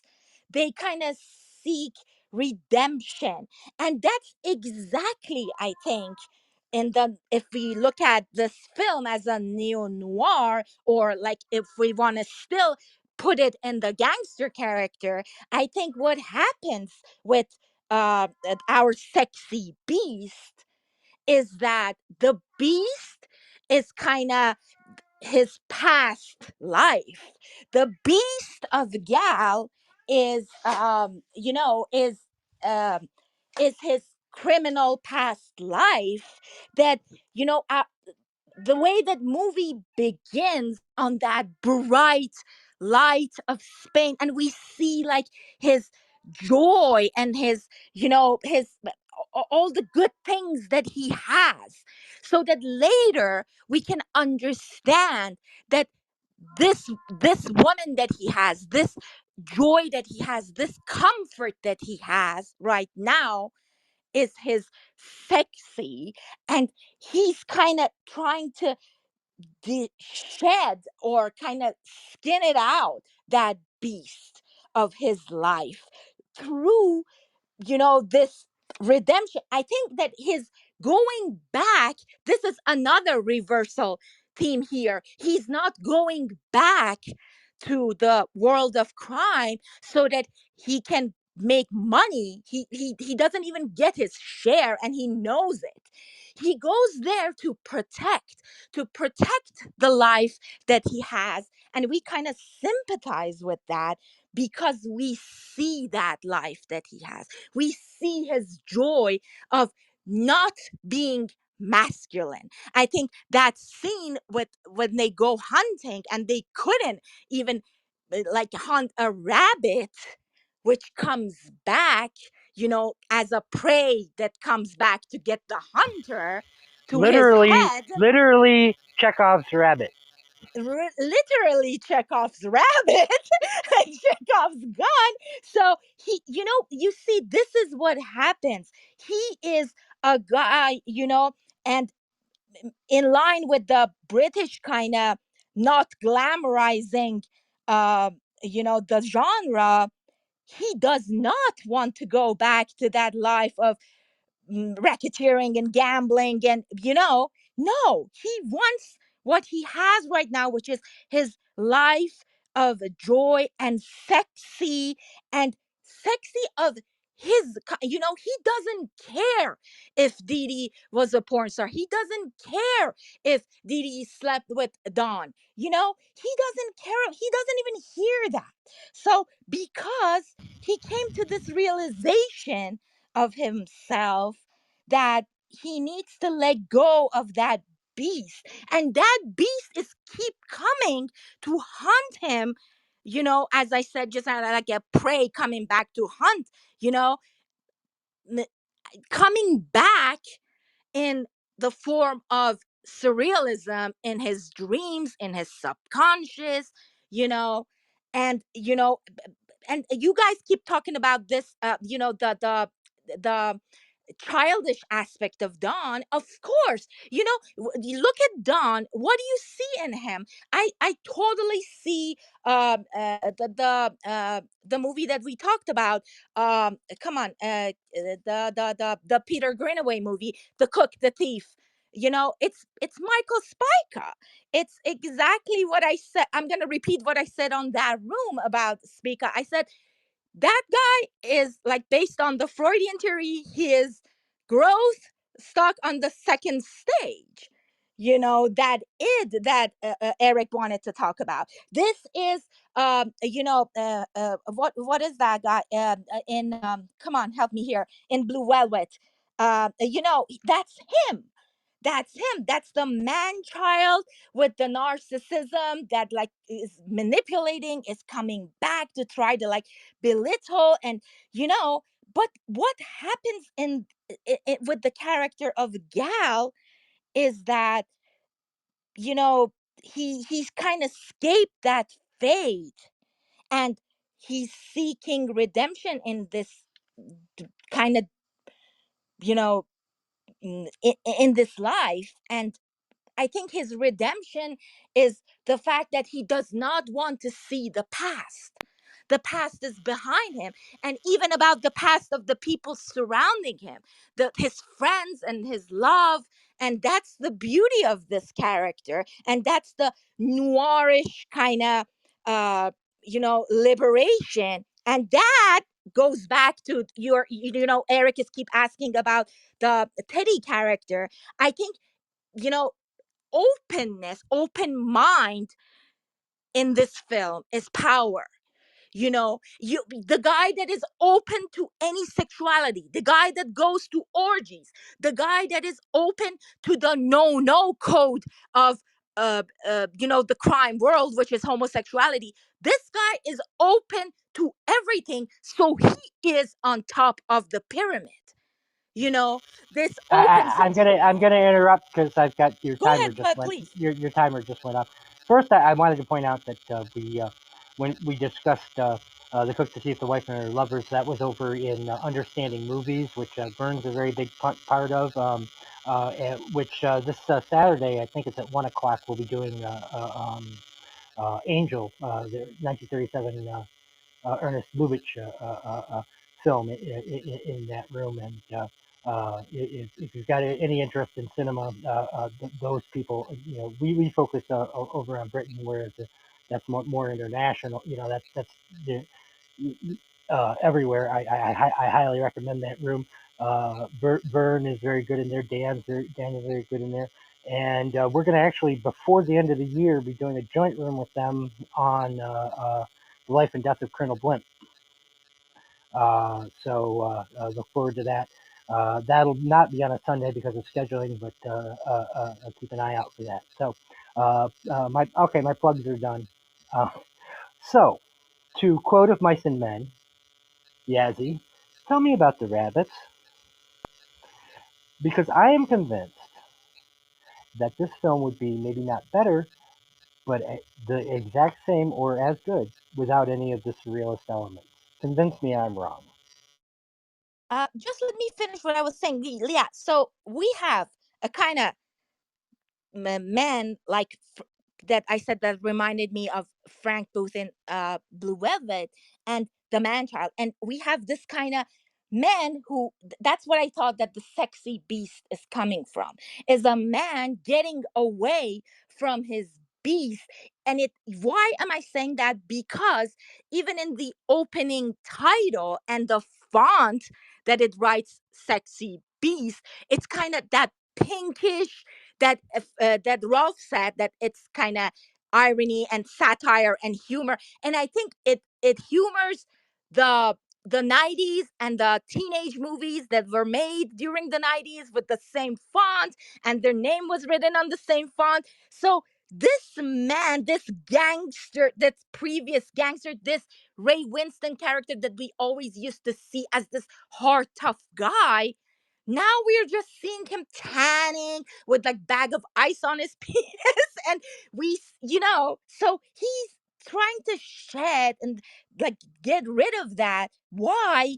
Because in that hierarchy of this film, just like what Hai was saying, that it's a very recurring theme in generally in British movies. I think because that it's going back to their politics, there's always an element that they want to climb up this stairs of the gangsters, they want to become the boss. So but what happens in this film is, if you are the guy who is close-minded, if you are the narcissistic one, if you are a guy who does not want to let go of your past, just like, yeah, if we think that Don was a guy who has been sexually abused in his childhood, and so he is a guy with unsolved issues from the past that causes his insecurities and causes this fearful character.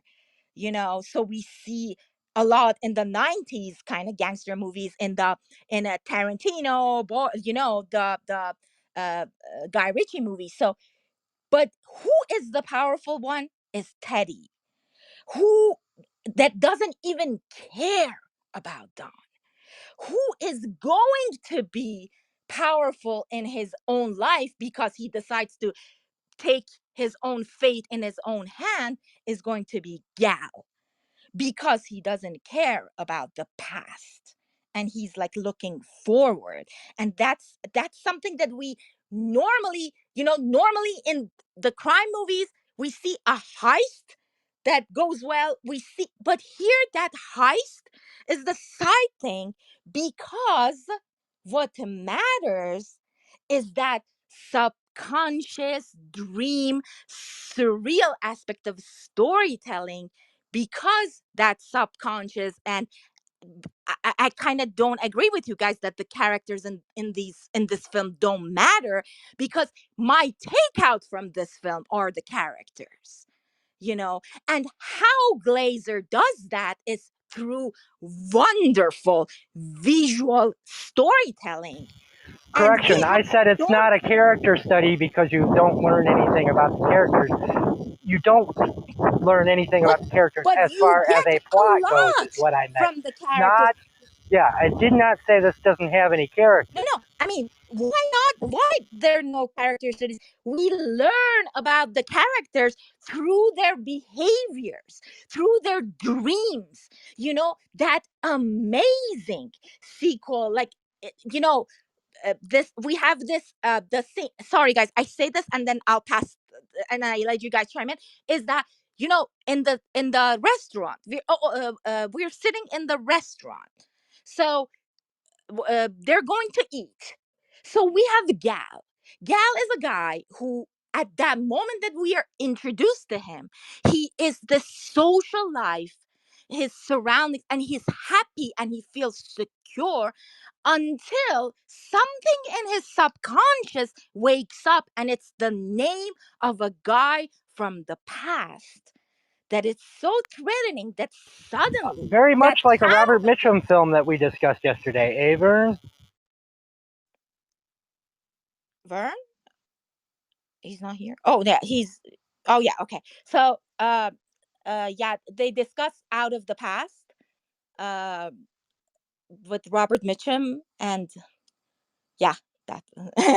So yeah, so see that, and then the character use the visual representation of his fear, the visual representation of his subconscious and his nightmares. I think that's the surreal part that works really well in this film and separates Glazer as a filmmaker, because, you know, and that again goes back to his past of video making, that he brings those, his knowledge of uh camera work, his knowledge But of. Yazzie, Yeah, you're just reinforcing Ralph's point about this being just nothing that you can put into a genre. It is because of the Glazer's filmmaking technique that you can't qualify this. You know, you can't just say this is a gangster film. You can't just say this is a character study, or you can't even say this is a character study. And it is because it is told in this way. I have to jump now. And Sorry, I have to leave, but I do like your please, hey, analysis. please, Rolf, go ahead. Yeah. next week we're going to be doing the Peter Brook version of King Lear with Paul Oh, Schofield. cool. If Cool. you can join us, and we'll have Scylla is going to be here, who ran a seminar on here of Ken Ingmar Bergman films. And since Peter Brook was deliberately attempting to create if Ingmar Bergman made a Shakespeare film, he's going to give us his take on how close he got to Wow. Ingmar Bergman on it. So, Oh, that's fascinating. Yeah, join us for cool. that one. It'll be a Yeah. fascinating conversation. The movie's free on YouTube. Just go Peter Brook 1971 King Lear or Paul Schofield King Lear, and you'll find it. Cool. All right. Cheers, everyone. Have a good. Bye. Thank you so much, Rolf. That Yeah. was amazing. Thank you. Yeah. I liked your analysis. Yeah, it's good Thank stuff. you so much. Cheers. Bye. That's a great point, though, for me to say enough of this. Tell me about the rabbits, George. It's rabbit time. Why is the surrealism in this film there? What? Not what does it tell us? Because the things that it is telling us, the past coming to haunt him, etc., we're getting from other places, right?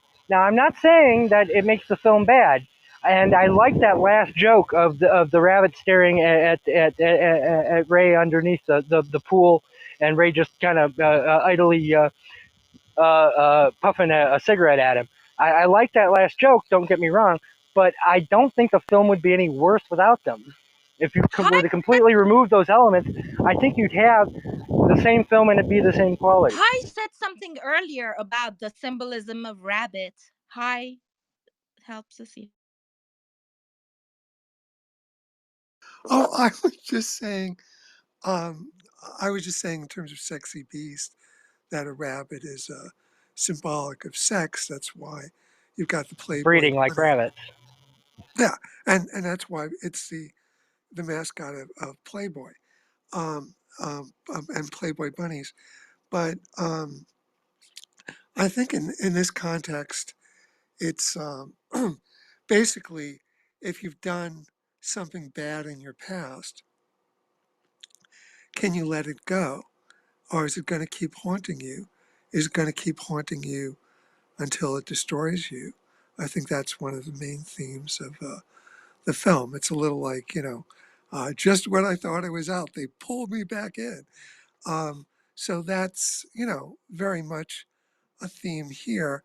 And I assume the rabbit is a representation of that dark past that is coming back to, potentially destroy his life. And at the end, he doesn't forget his past, but he learns to live with his past. He learns to say, I'm not letting you rule me. He Uh, buries it under the pool. he buries it under the pool so he can live his life. Sometimes you need to let things go to move on with your life.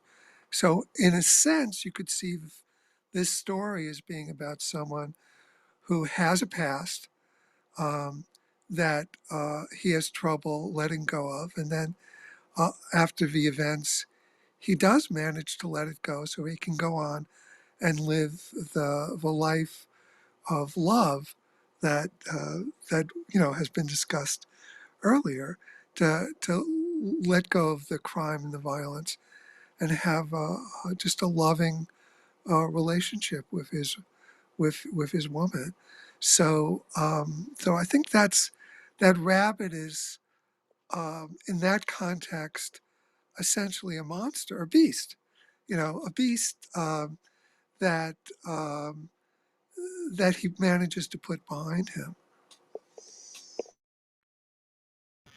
But my question to you, Hi, would be because you obviously have written screenplays, and so and you're presenting it to a producer. That's going to be the first thing that they're like, hey, it's a great thing. First thing you're going to say is, yeah, cut the rabbit out.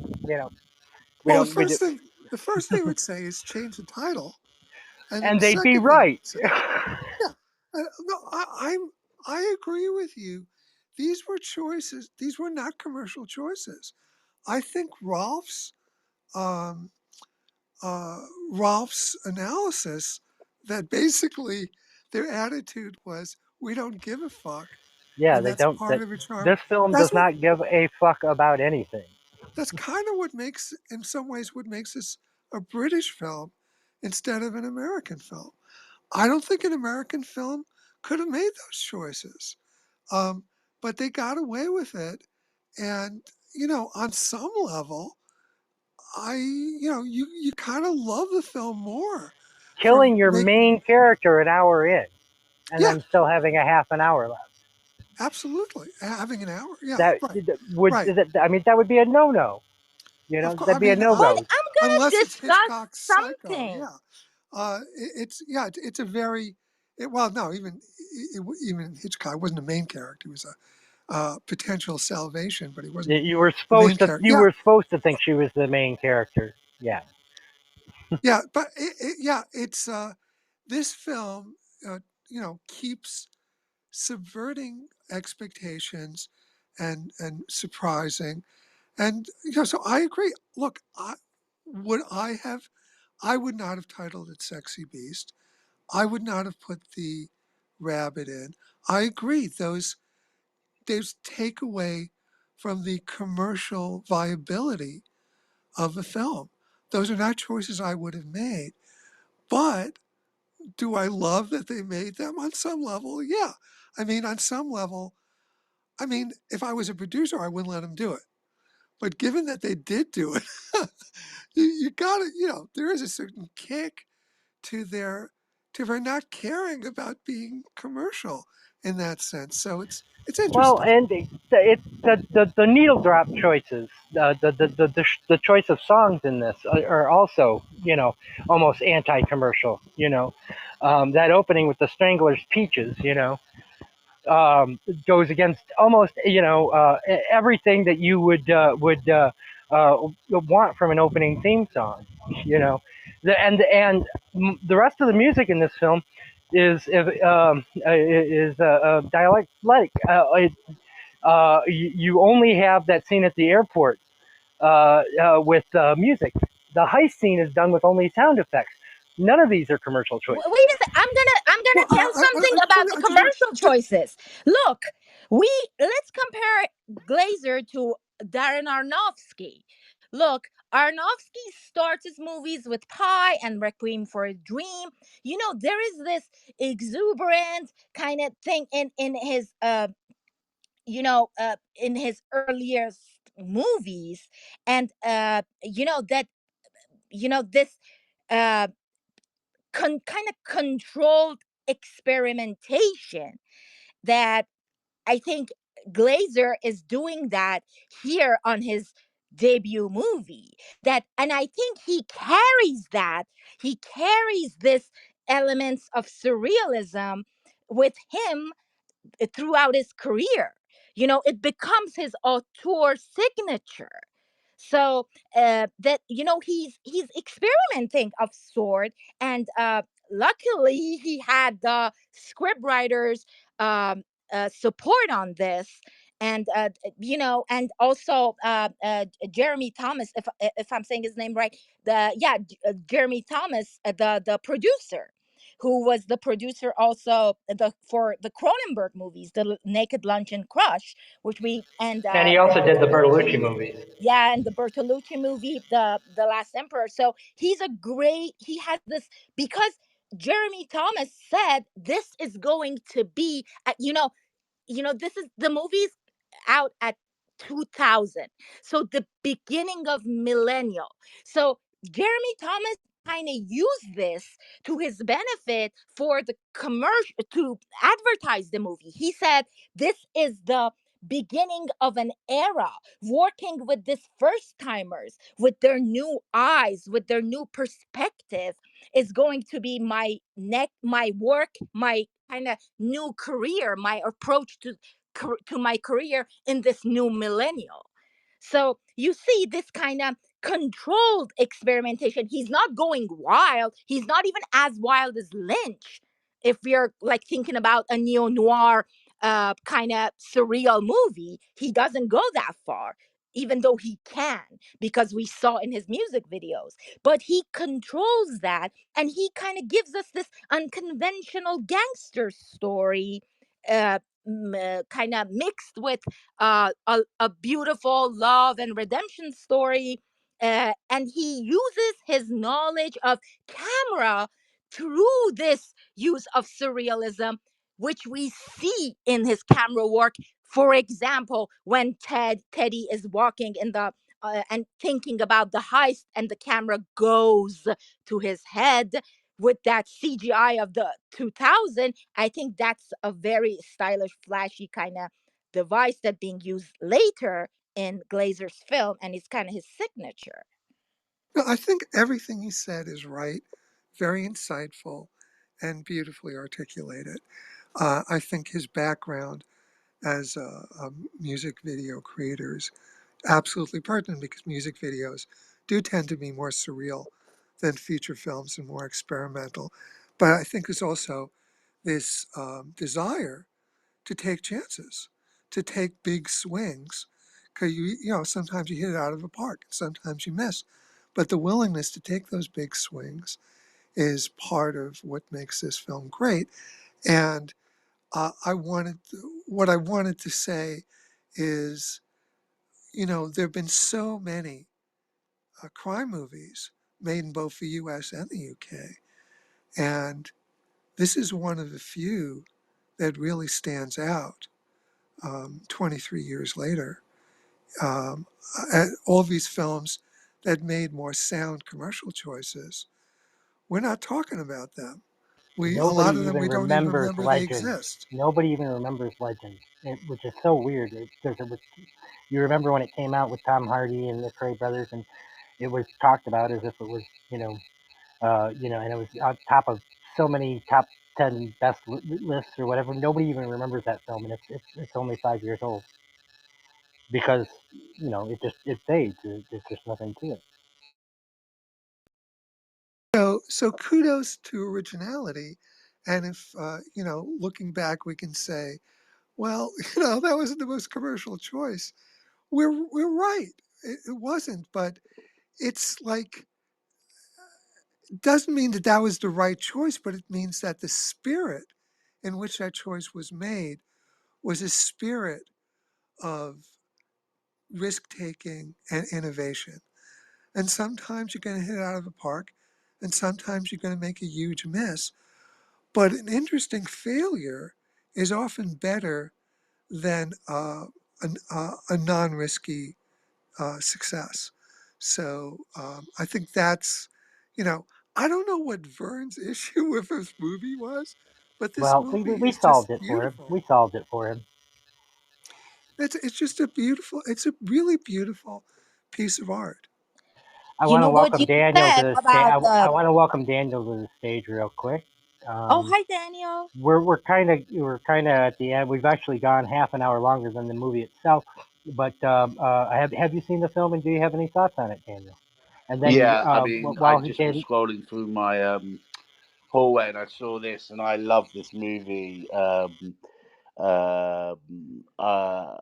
was very excited because my all-time favorite commercial is the Guinness commercial with the white horses that come out of the sea, which the tick follow top follow tick, which Johnathan Glazer directed, and so I was excited to see what he was going to do with a British gangster movie. And what's fantastic about the movie is, by all intents and purposes, really, you know, if any other kind of casting, you would have cast Ben Kingsley in the Ray Winstone role and Ray Winstone in the Ben Kingsley role, which would have been the sort of natural way to cast that movie. You know, Ray Winstone's very physically imposing.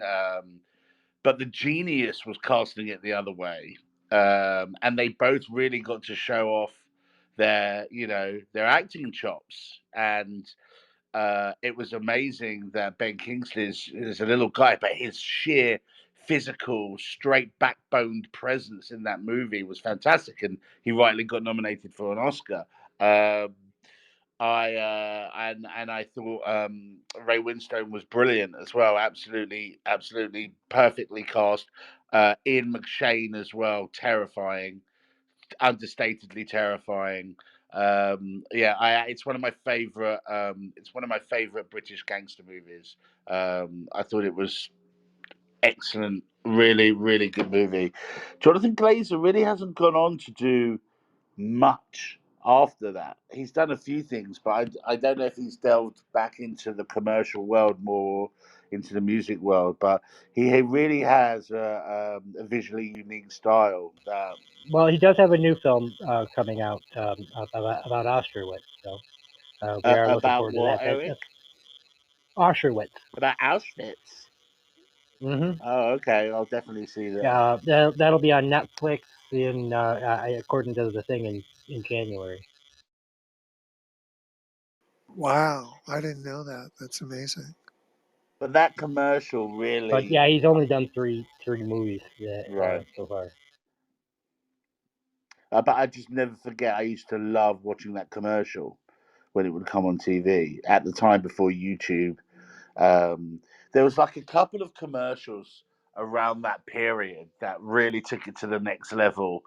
After the White Horses commercial, there was I'm not that you're talking about this. I don't want to stray too much. There was a Levi's commercial. I think it was Levi's, where two people were running through walls.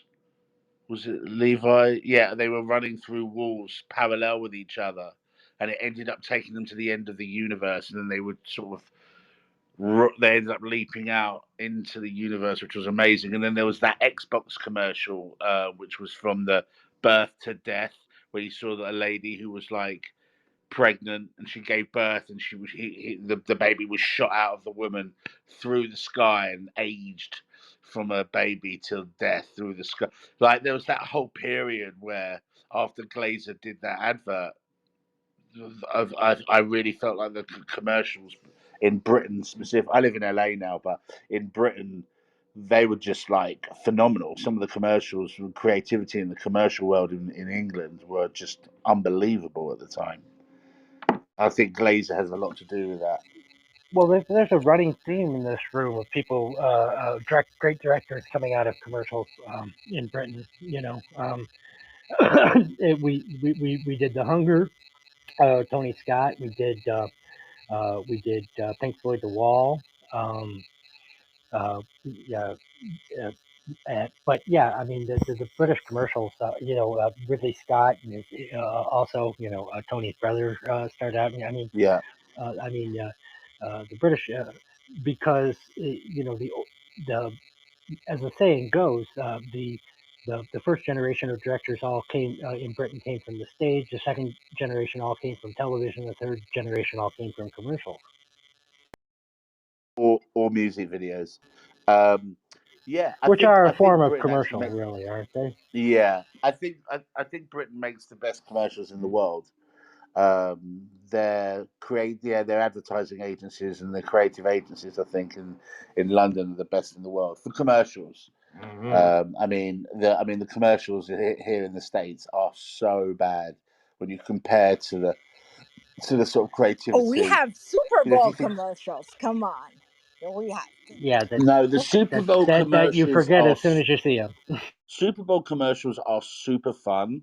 They get the big stars in and they're like fun to watch. But like, if you think about like all of the Rutger Hauer Guinness commercials, or if you think about just the creativity of, they're not so on the nose. The Ridley Scott Apple commercial was a Super Bowl Yeah, commercial, but and even going back, God, one of the greatest commercials ever made. Only shown once. They're so much more stylish and a little bit more subtle. Than the American commercials. Well, listen, guys, I have to run, but I'm going to leave the room open and have Yassi close it because she's the co-host of this room. And this was her idea, and so this room can still run, but I have to go. I'm going to go too, but this was a delight. I do want to remind you everybody. I do want to remind everybody about next week, and then Yassi can end because we always end with a great quote or summing up. But just to remind you, next week, same time, 3 o'clock, we'll be doing the Peter Brook version of King Lear, shot in black and white with Paul Scofield recreating his famous stage version, done in the style of Swedish director Ingmar Bergman. And we're going to have a special guest, Scylla, who's going to help us get through just how close to the Scandinavian Masters did Peter Brook get, and how good was a very good, much friend of the show, Paul Scofield, because of course we are all great lovers of him in A Man for All Seasons. So it's free on YouTube. Just Google 1971 King Lear, Paul Scofield, or Peter Brook, and you'll find it. But thank you everybody for being here. I'm going to try and stick around just to hear what Yassi has to say, but then I've got to run. Yeah, the only thing I wanted to add was that this, I said how the open mind plays such an important role of power in this movie, and how well a character with the vision such as Glazer can bring to the genre is that the surrealism you talked about, High talked about the like sexual aspect of Rabbit. So see, again, that part plays to the power that our main character needs to redeem himself.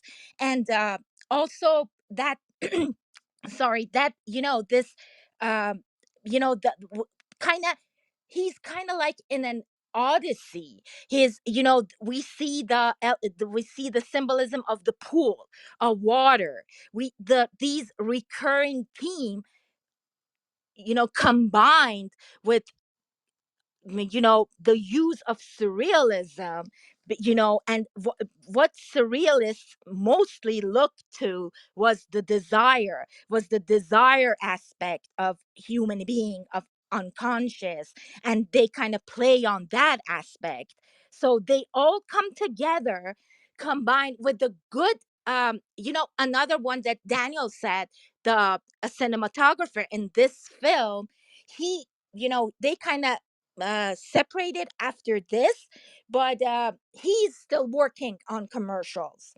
And for example, the bigger, if you want to look at the bigger symbolism, like the boulder at the beginning of the film, that kind of like a Sisyphus, this struggle that, yeah, is. And again, like what Hai said, his past coming to get him, all these uncanny that, and combined with mysticism and surrealism.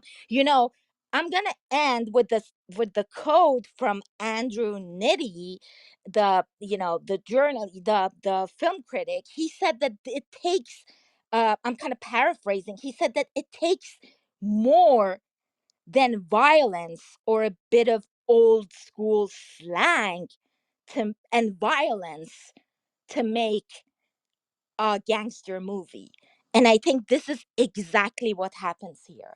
With a bit of vision and a bit of taste, you can create like a movie like this that, like, 23 years later, as Eric was saying, or as Hai was saying, still remains. We still remember and talked about, even though it was such a small movie with the budget of only $4 million. Is that So what it was? 4 million on yeah, Sex and the 4 million. Beast. It was 4 million. Wow. Back in 2000, though, but Yeah, still, that's nothing. it's But not. the 4 million goes a lot further in Spain than it does in England. So Yeah, incredible. Wow. Yeah, so the abstract surrealism device combined with visualization illustrate the characters' internal conflicts, their fear, what their anxiety, and their love. The moment that at the beginning of the film we see, like, they kind of levitate, dancing, and you see this and it kind of grabs you. You want to know, it brings out the curiosity of the audience. And I think these are the filmmakers that respect the audience, the respect us, to give us this kind of movies, to thought provoking, not spoon fitting all the stories and the backgrounds and what happens later. And no, we don't need that. you know it kind of same thing, that the water, the pool, uh, you know, the flood thing. It's kind of similar to the Coen Brothers movie, to Oh Brother Where Art Thou. That at the end of the movie, what happens to the George Clooney character is that he is also a con, a thief, and what happened in this film is that heist that we didn't even have time to talk about. That heist happened neither under did the the movie. water, under the water, and it's kind of like the truth emerges from under the water. And this guy is kind of also play to that mysticism of Glazer. He kind of like baptized of sort, coming out of that pool at the end of the movie. And just like the George Clooney character in Oh Brother Where Art Thou. So, and again, like all those, and what I said about that, this kind of Quixotean, uh, kind of quest that in noir movies, in neo-noir movies, our detective of sort, our eye wants to open. What happens here is on that brilliant scene that all the secrets of those gangsters floating under the water, and it's so well depicted, and that's the artistry and storytelling through visualization. And I think that's what matters in it. It's not just writing the dialogues or spitting like a cunt, which is so deliberate also in this film and well used, but it takes more than that for a movie to be remembered. That's all I can say. You're doing it. You're doing it. You're doing it. Thank you. You So cunt. any final thoughts, please, before we close? Well, I'm gonna end with a quote from Mr. Glazer himself. I want to change things with everything I do, not for the sake of changing things, but for the sake of taking greater and greater risks, or how minimalist I might be able to be, or how I can involve elements or ingredients in music videos that are not musical, for instance, or in films that are not filmic. And to me, that sums this film up, and why why we talked about it for almost half again its running time. I might watch that today now. You've inspired me. I might watch that this evening. It's been a while. Just before I go, I just wanted to say, because I won't be here next week, and you were talking about King Lear, I got to watch, just before he died, Pete Postlethwaite, an amazing British actor, play King Lear at the Young Vic, directed by Rupert Gould, and Tobias Menzies was playing Edmund. Is that on video? Is that Huh? or was that live, or is that something that we No, can find live. on I went video? to the theatre and watched it. Bummer. Oh, Yeah, wow. yeah. Oh man, you I are saw Pete. so lucky. Yeah. So and he was amazing, Pete Postlethwaite. He was absolutely brilliant. It was one of his last, if not his last, stage performance playing the madness of King Lear, and he was awesome, absolutely awesome. That was at the Young Vic, and it was directed by Rupert Gould, who's a brilliant British stage director. So I just wanted to say that because you're going to discuss the play next week. I mean, and if any of, goodness me, if any of you've watched the TV show Succession, I mean, that's basically King Lear. I don't know if any of you've seen Succession. Yeah. Well, I guess the last word goes to you. Hi, sum your thoughts up, and then we can end the room. Oh, I wasn't expecting to see it. This is the first time I've been here. It was a great, because I love this movie, and it popped up and I saw it. It was a tremendous pleasure discussing the film. I think we built on each other's ideas and came up with an understanding of film greater collectively than any of us would have had solo. And I think that's the joy and the magic of having rooms and discussions like this. So I'm grateful to you guys for having room to get today on one of my favorite movies, and thank you for letting me take part in it. Of course. Hi, and I have to thank you so much for the rooms that you have, those screenwritings and the conversations with the writers. They're amazing. Those Q&As. I learned a lot. Those are master classes. And I'm so glad that you were here. And I have to thank you. Thank you, Daniel. Thank you, Eric, for letting me have this room and talk about this film. So join us for King Lear to close the year, to close 2023. No, And to close 2023, we're doing Colonel Blimp, but we just haven't scheduled what day. I think it's going to be on a Saturday. So we do have more ahead for the year. You're getting ahead of yourself, Yassi. It's only the 10th of December. I mean, no, next it's still fall. It's not even winter week. yet. So, Don't kill the and year off happy yet. Hanukkah. Happy Hanukkah to everyone this week. So, good Thank you. night. Thank you. Good night. Bye. Bye.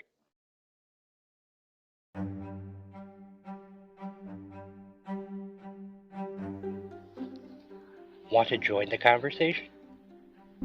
Every Thursday, we record on the Clubhouse app. Just follow the link in the episode description, and you can be a part of our panel.